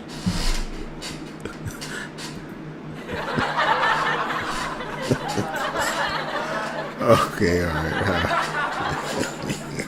Hey, man, I'm just saying, man. Anyway, let's go. At a news conference that month, Brindley said he planned to appeal directly to Trump for help. R. Kelly does not have the time, with his life in danger, to go through the normal channels, Brindley said, according to the Tribune. I will ask President Trump to help us, because we need him. Brindley did not respond to Rolling Stone's request for comment on Wednesday. At Kelly's Brooklyn-based trial, the jury found that the singer had sex with underage girls and bribed a state employee to create a phony ID card so he could marry the 15-year-old singer Aaliyah because he believed she was pregnant and thought the marriage would save him from jail. A federal judge in Chicago still hasn't ruled on Kelly's motion for a new trial, but his request for bond in the meantime was denied.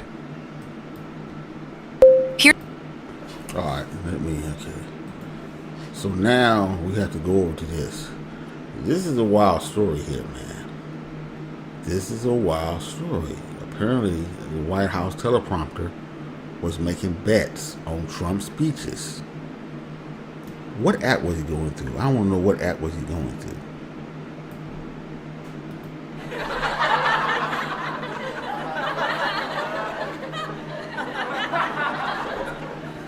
But this damn fool made over $100K betting on Trump's speeches. This is crazy. This is wild. So at least somebody making money while Trump is in office. Because I mean, shit, you relying on crypto, you can forget about that until he get out. I was crypto is out. But anyway, let's play this, man. That might not pay off. Federal investigators say that a staffer with one of the best seats in the House for President Trump's speeches may have also had some big bets riding on them. Sources telling us that Trump's longtime teleprompter operator is accused of using inside knowledge to cash in on prediction markets, allegedly making more than $100,000 by betting on what the president would or would not say. And now he's negotiating a settlement with federal regulators. Let's bring in our Washington, D.C. Bureau Managing Editor, Catherine Falder. So what the heck is going on?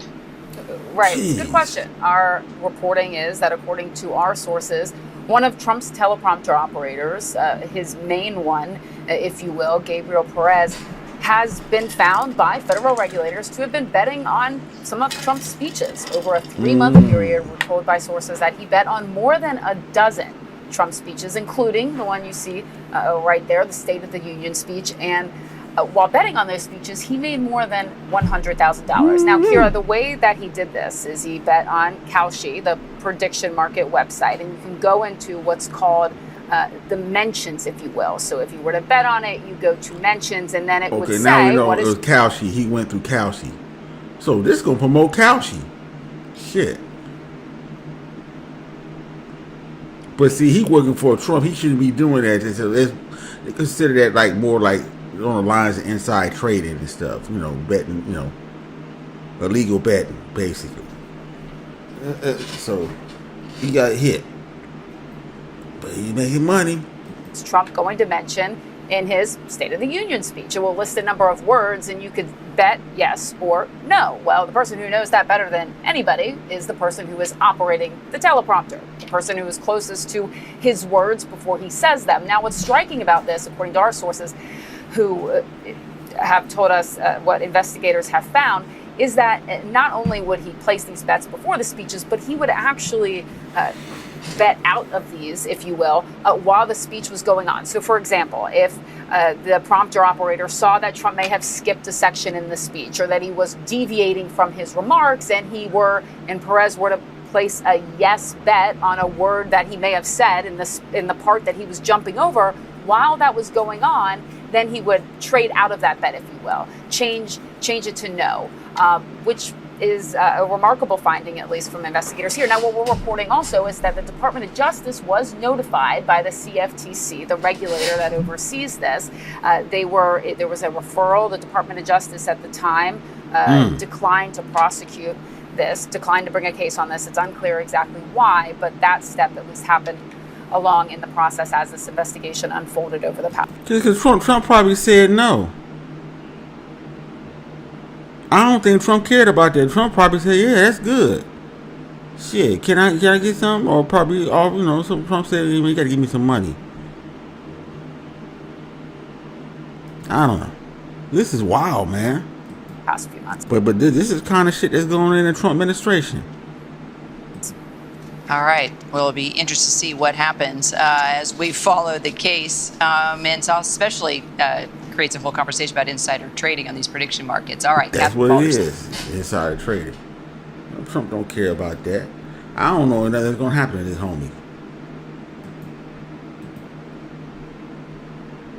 Let me go over here. All right, folks. So, last thing we talk about is Corey Holcomb and Luenell. They are beefing out here, and we got to talk about it. So, the first video I'm going to play is when Luenell was in the studio with Diddy. All this happened when Diddy in the morning show. I think it's out of Atlanta or something like that. I'm not sure where it's at. But they had Luenell on there. Apparently she came in there already pissed off because they didn't promote her well. They were supposed to say I was going to be there, this and that, third, and she didn't get treated like she's supposed to be treated, and I think it caused some disruption on the show and stuff because she accused, and then Luenell actually said that I got my peoples down here. I think it was in it was in Texas, that's right, Atlanta or whatever. I mean, not Texas, not Atlanta, goddamn, Dallas or whatever. And she said she can call the people and they come up to the station and stuff. And Corey heard this and went in on her, man. Corey went in on her. And she be doing some shit. You know what? So, and then we know that Luenell and Albie Shear is supposed to be together, and people going like they scratching their head on that one. Because, she helped him when he was sick and stuff. And still, I don't know. I don't know about that. But, well, she the only one that did what the other girls wouldn't do. You be thinking the other girls would do this for Albie Shear, but apparently not. But Luenell did, I guess, when he was sick and stuff. But I don't know. That's weird, That's a relationship is kind of okay. Anyway, let's get in here and play this so we can see what actually happened, how this all started. And then we go ahead and play response to Corey.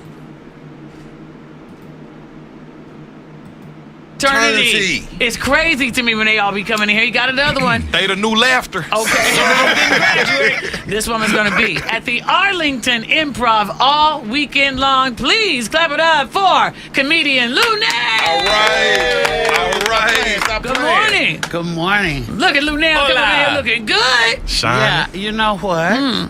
So I have this thing that I do when I'm on my way to the station. I be listening, right? And so one of y'all said, what's going on this weekend? And it was T.I. and all this. And nobody mentioned me, and I'm on my way here. 6 o'clock. She's mad. She's mad because they mentioned T.I., but they didn't mention her coming in. Oh, she's mad. You can't beat T.I., man. T.I. is this. Hey. So now we see what it is. She got upstaged. Or they didn't care that she was coming in. They didn't care who she was or whatever the case may be. Anyway, let's go.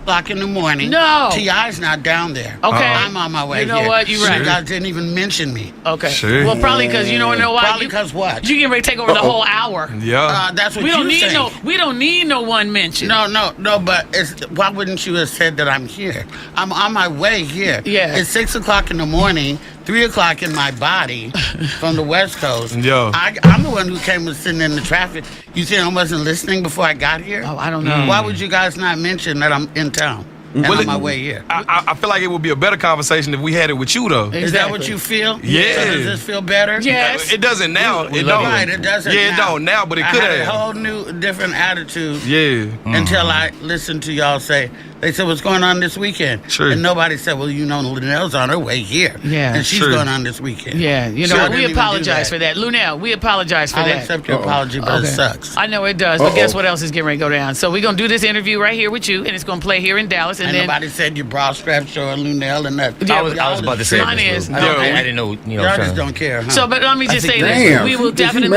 She mad.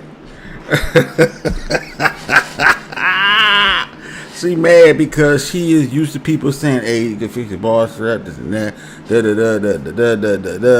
da. You come on the show, or make sure your hair right, this and that." And mad. She's mad because nobody didn't give a fuck about her. See, remember, she's old school. Actually, compared to the young kids now, they're old school. They know T.I. T.I. is, now T.I. got in there, they would have been, oh, T.I.'s coming, T.I. coming.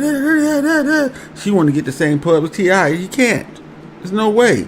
You deal with these young kids, these what, millennials? Early millennials? Shit. You can forget it. They probably don't know who you are. You look like grandma to them.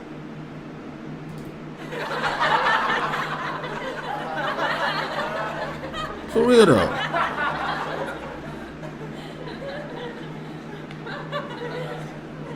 She asking for too much, I think.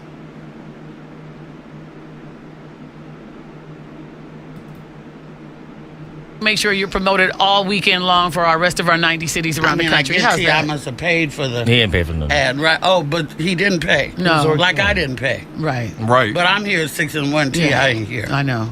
Uh-oh. Yeah. But he was here yesterday. Okay, I'm lying. But listen, Luenell. All right, let's talk about you. Let's talk about what's going on with you. First of all, I mean, you're happy you're in a relationship, right? Is that what we're talking about this morning? I'm just See, in a relationship, see, that's what she really want to talk about, that her relationship with Al B. Sugar. She don't want to talk about it. Because she want to know how, because she probably was a fan. A lot of women loved Al B. Sugar back in the day, man. That was heartthrob. And now you got this broad that got Al B. Sugar. Wait a minute. You ain't supposed to be. Look what you look like. You fat. This and that. There's a little piglet and all this stuff. Well, how did you get Al B. Sugar? You had something special down there or something? I don't know. That's what they want to know. That's what they want to know. They mad. Now, Al B. Sugar, around my age, almost what, 50? Almost 60? Yeah, shit, they still love him. That's just like, what's it called? El DeBar. They still want to be with him. That's like El DeBar to be with her. They gonna be saying, well, what's going on, El? What's going on, man? What's going on? El DeBar with Lizzo or someone like that, or Leslie Jones. They gonna want to, okay, what's going on, man? What's going on? What's up? What? She fucking caught you in an awkward moment and stuff. She got this. She put that shit on you and shit. It was some voodoo or something. I don't know. That's what they really want to know.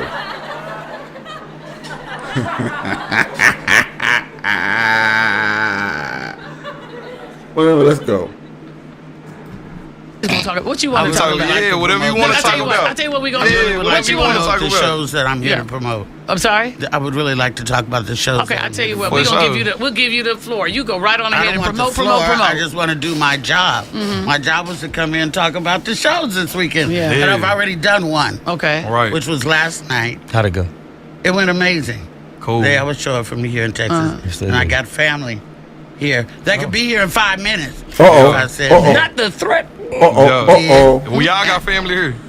Yeah, we stay here. Why should I throw that out, man? Why should I throw that out? got family in the room. No, I got family in the room. I do too. No, we not That's the doing thing. that. We not Yeah, doing we that. all got family. We from here. Okay, Luenell. Yeah. Luenell. We not doing that. Luenell, listen. You're one of my favorite. I remember going to one of your shows. You had all your family there, and I thought that was a beautiful thing. But I'm going to be honest with you. We apologize that we did not promote you. But like I said, we will be promoting you all over the country all weekend long because it's going to play on our national show on the 90 cities starting on Monday. So we will definitely promote. Now, is there another on Monday, show? I'll be in another state. That's what I was getting ready to say. Monday. We have 90 cities. Which city are you going to be in? Maybe we're in that one. Oh my God, let's start over. Yeah, because I'm trying to make you happy. I don't know what happened you here. didn't get no advance. You don't know about my residency every Sunday and Monday in Vegas? Okay, yeah, they just told me about it right now. Oh, because it's been for the last 7 years. Yes, since 2020. JJ. Okay. Yeah.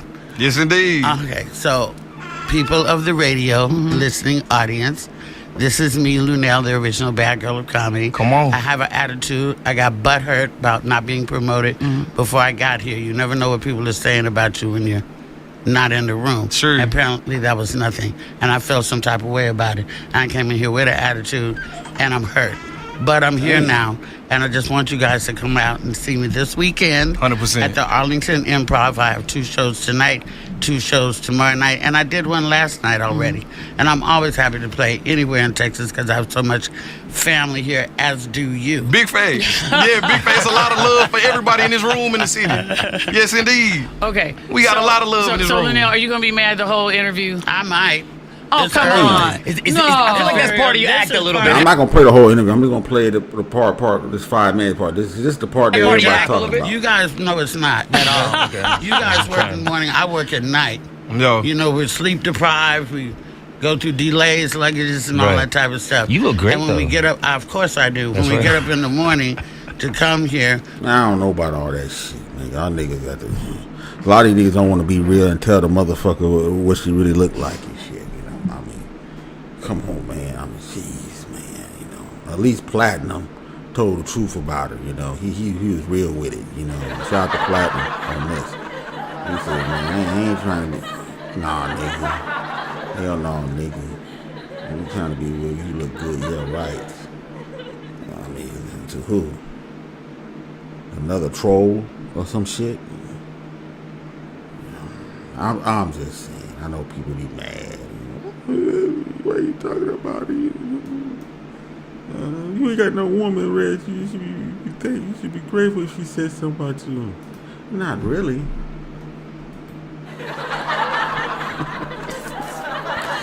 Oh man, I'm doing something wrong, nigga.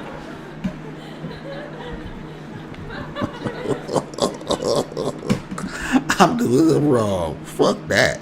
But anyway, let's go. I want to have a beautiful experience, and I got my fucking. Excuse me. Bleep. Now you all right? We I'm trying to get recording. you a fine, but I got We my recording. feelings hurt, and it's like get over it. It's like fix it. Yeah, and that's what I'm trying to do. I'm telling you that what we're getting ready to do going forward, I've apologized. I'm trying to figure out what else you want me to do. I'm trying to figure that out. Okay, well, let's just talk about me. Okay. Girl, what's your... Okay, Uncle, that's it. Now I'm gonna go into the next one. Corey Holcomb. Now we're gonna the GMS show.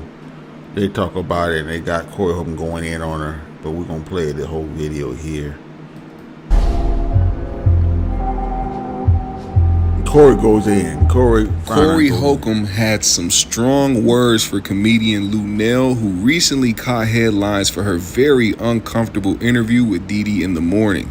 Last week, Luenell was a guest on Diddy in the Morning, where she confronted the host about not mentioning her before she arrived to do an interview. And while the host tried to keep the mood lighthearted, Luenell was not going for any of it and insisted on checking everyone in the room. She didn't like the fact that they mentioned T.I. and all these other up-and-coming things happening on the weekend, but not the fact that Luenell was right up the street ready to do an interview on their show. And when she wouldn't let up, things almost went left, but the host kept it professional and didn't allow Luenell's ego to get the best of anyone else. After the video started to make its rounds on social media, Diddy took to her IG to address what happened and why she had the reaction she had in that moment. See, some people thought that Diddy's reaction in that moment seemed a little phony, or that she was just trying to be condescending or whatever you want to call it. But in reality, she was just trying to make the person that she was a fan of be funny in that moment, and it just didn't work out that way. Listen to what she had to say right here. We have got to the point where literally anybody can build a full... Let's go. You will probably see when Luenell walked in, she was like, don't hug me. She said she has allergies. I said, okay. I was like, hey, good to see you. We've interviewed her many times before. She's one of my favorites. So I was wanting the funny because I think she's hilarious. I like how raw she is. So I'm like, hey, so no hug, right? So then it was like, she was mad over a 2-minute shout out that happened an hour prior. And how that went down was I just said to Trey, what you got going this weekend? He says T.I.'s in town. I'm going to go see him probably. I'm like, oh, is he going to be with the orchestra? No. He was at Essence with the orchestra, I said, just last week. Then J. Cruz says he's hosting something. 2 minutes. It was just a quick shout out before the Mad Minute. An hour later, here comes, Luenell. And she was like, you didn't shout me out. And I'm like, but we're getting ready to do a whole 20-30 minute interview. You're going to take up our whole hour. We're going to promote you all weekend, even run it on Monday on our national show with all these cities, right?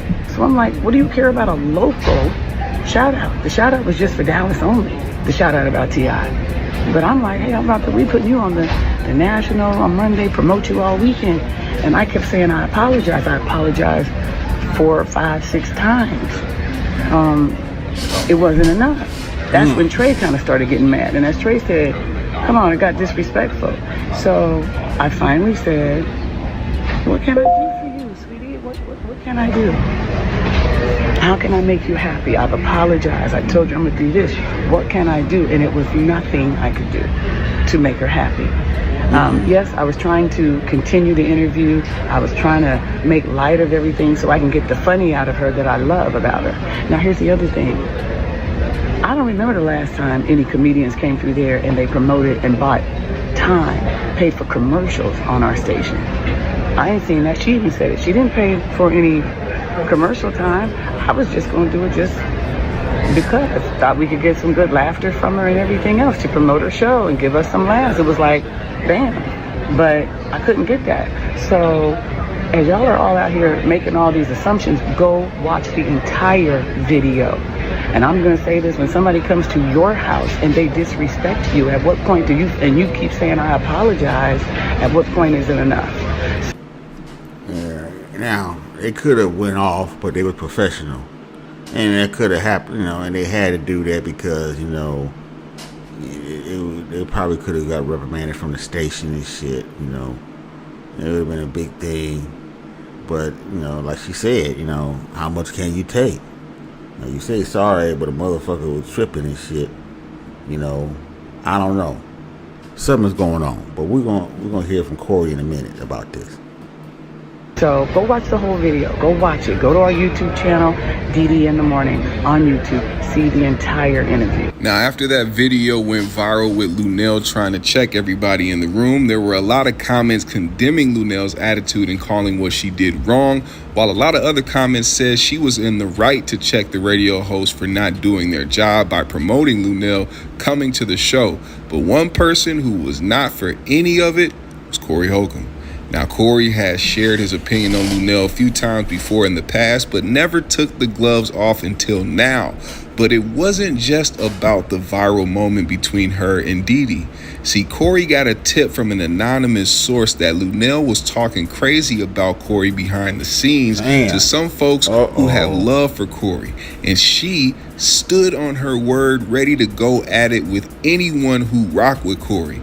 This was told by a secret caller who Corey had phoned during his show Tuesday night to put Luenell on blast for talking down on Corey, while also saying anyone who rocks with Corey, she don't mess with them either. Corey took that as an act of war, and now it's on between these two, and Corey didn't let up at all.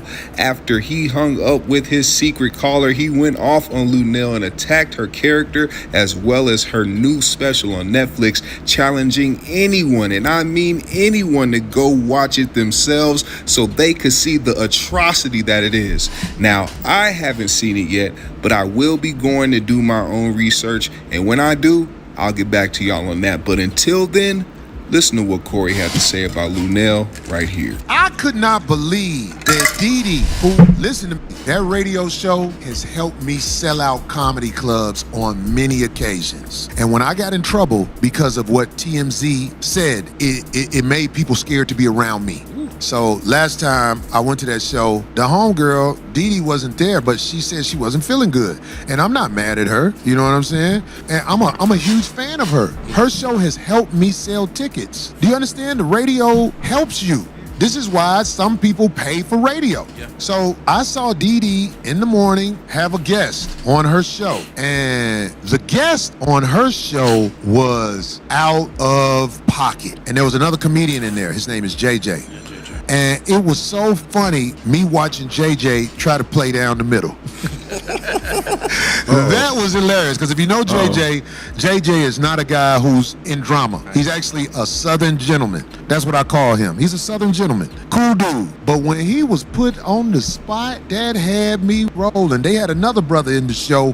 He really was with the smoke. It's just he had to contain himself, because when he was threatened, he was like, yeah, we got people down here too. Yeah.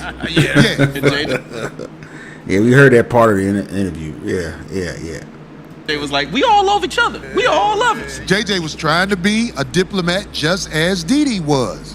And everybody else in the room, they took a whole bunch of nonsense from somebody who, in my opinion, is a grumpy old lady. She's a grumpy old lady. I pray to God, I did not want to pre-plan this. I hope to God this works the way I envisioned.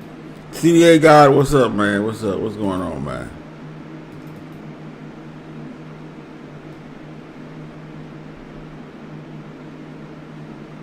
Come on, man. Come on. Here we go.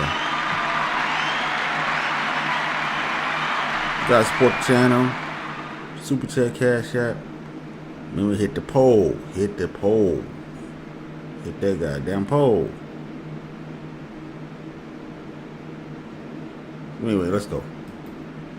Because I don't like to make it seem like I plan stuff to go up against people, but I'm praying to God this. Hey, listen, I got you. I'm doing my 5150 show. Do not say your name. Okay, I don't know if they can hear you, but do not say your name. All right, so this is what's happening. No, it wasn't the last time I saw you. Time before I saw you, you told me about somebody who was basically on my name, and I wasn't shocked, but I've never done nothing to this person. Right. And I'm saying, without saying the name, can you tell me what was said about me when my name was brought up? And nobody knows who this is. So, but what happened? I walk into a comedy club, 3 other comedians are having a conversation. I say to the 3 comedians, yeah, but Corey Holcomb is one to be not with on stage. One of the comedians said, Corey, that nigga ain't. I said, well, you could say Corey Holcomb you want to. Don't change the fact that he's funnier than everybody, than 90% of the comics tell jokes. They said, yeah, but he did X, Y, and Z to a girl outside of a club. I said, I don't know the facts. I said, but Corey is still funny. Whatever that happens. That person, I tell you what, fuck Corey Holcomb and fuck you if you win. And I said, well, fuck me then, because I'm... Hey, brother, I'm going to call you back, because I missed your call the other day. I'm going to call you back. I just needed that. Did I call you and prep you for this?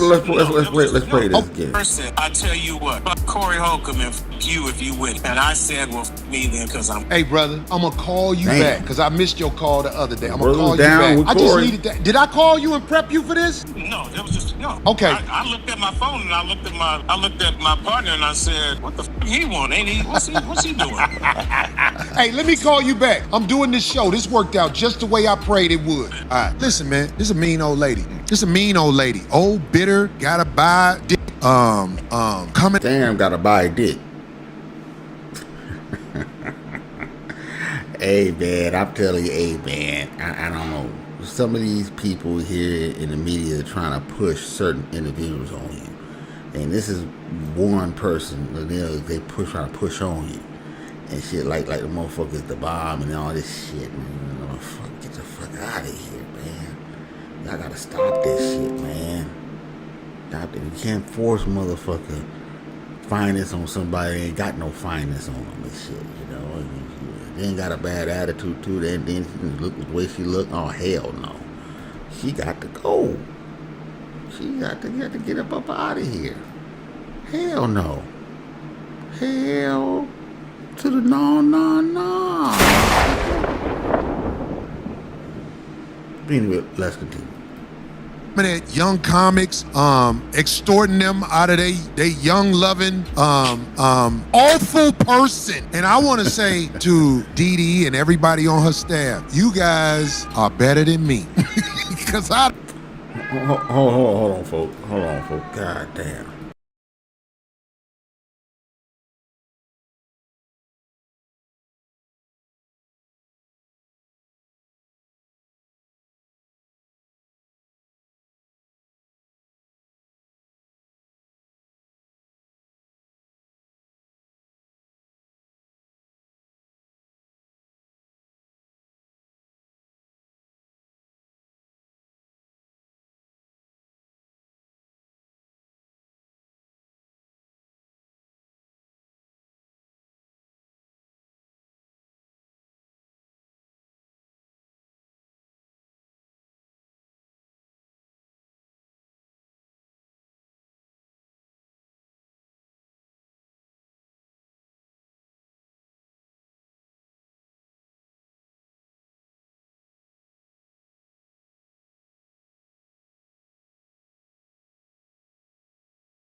Let's go ahead and continue this. I'd have been like, you funky fat bitch. That's me. I'm different. Diddy, y'all handled that shit. Diddy even said, these people ain't even paying us. It's almost like sort of an exchange of services. They get to have comedians on. The said, y'all want to promote me before I got here. Listen, the world ain't built around you. They doing you a favor. Want me to tell you how I know they doing you a favor? You was there on a Thursday. If you was a boss, you wouldn't have been there on Thursday. You'd have been there Friday, Saturday, maybe Sunday. But we know the comedy game. You was there on Thursday because you trying to get every crumble you can get about the city. Now, quit being mean to people. Really, I think that what do people get when they get old and grumpy? Is it senile or something?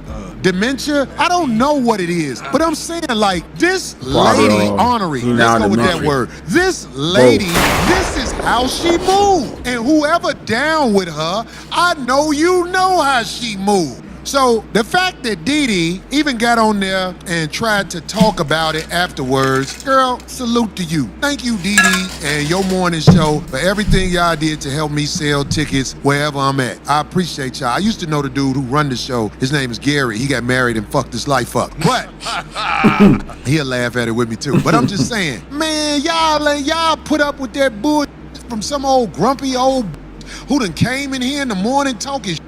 I'd have been like, get this fat bitch the f up out of here. Keep it professional, I agree. There are some radio people who would have been like, get out. Not because they're being mean, because she's being mean. And when people was trying to make excuses for her, all I got to say, she had a Netflix special. Go watch it.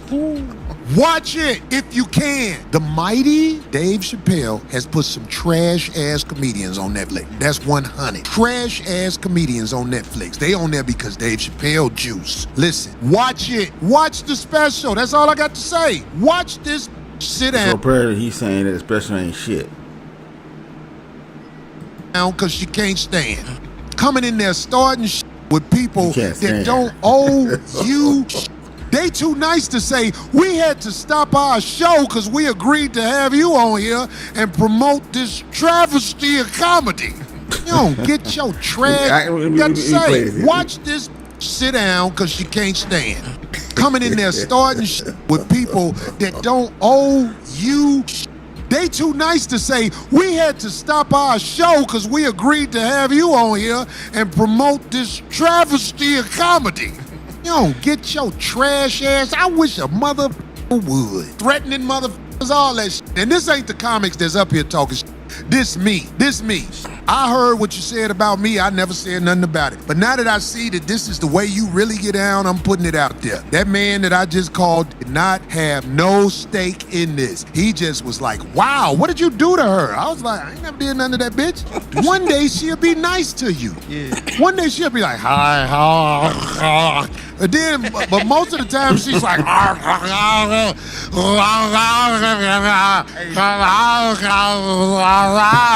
bitch, shut the fuck up and go suck a diabetic, bitch. Do she drink a lot? Do she drink? Yeah. I don't know what that heifer do, but I'm here to tell you, she takes advantage of people. And for all of the people who bridge is not burned, because she burns a lot of bridges, and you can say I burn bridges, but I tell you what, I'm never gonna go to nobody's show and act like you owe me something. I'm grateful to people who give me opportunities, and that bitch need to stop and get wheeled to the car she came in. So what y'all think, man? Was Luenell out of pocket, or was she in the right for how she came at Diddy in the morning? Also, what y'all think about the behind-the-scenes conversation of Luenell basically saying F Corey Holcomb and anybody that stands with him? Let me know in the comment section below. Leave a like and subscribe to the GMS show. All right. Okay. That's it, folks. Let me get on back over here. All right. Yeah. I think that Luenell's in the wrong on this one, probably. Yeah.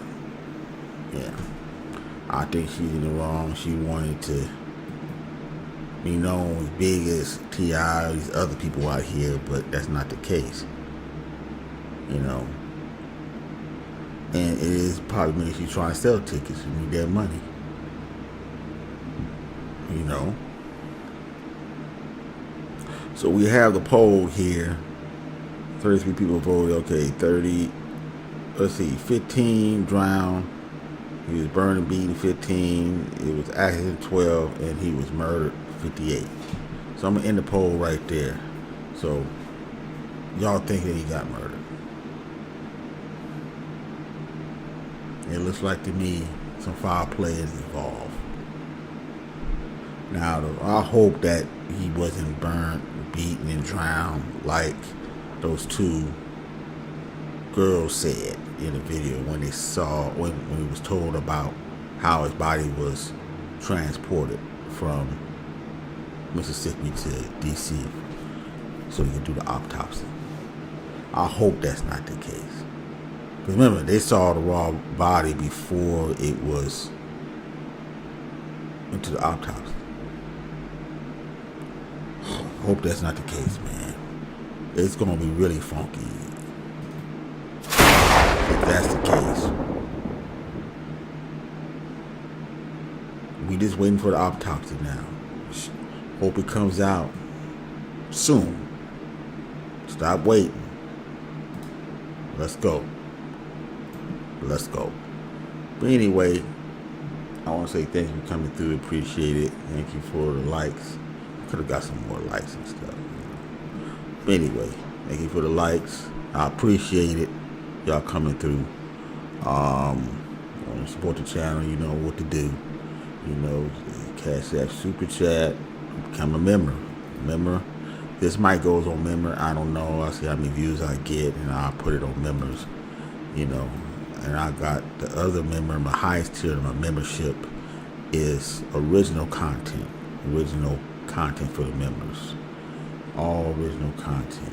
It's stuff that I want to say. I can't say on here no more. You know how YouTube rolls. Some people still trying to do this. Still trying to live in 2016, 17 or 20. It ain't happening. You know, it ain't happening. You know, you can't say what you want to say. So you got to put it behind a paywall. But anyway, until then, I'll see you guys on the other side. Peace.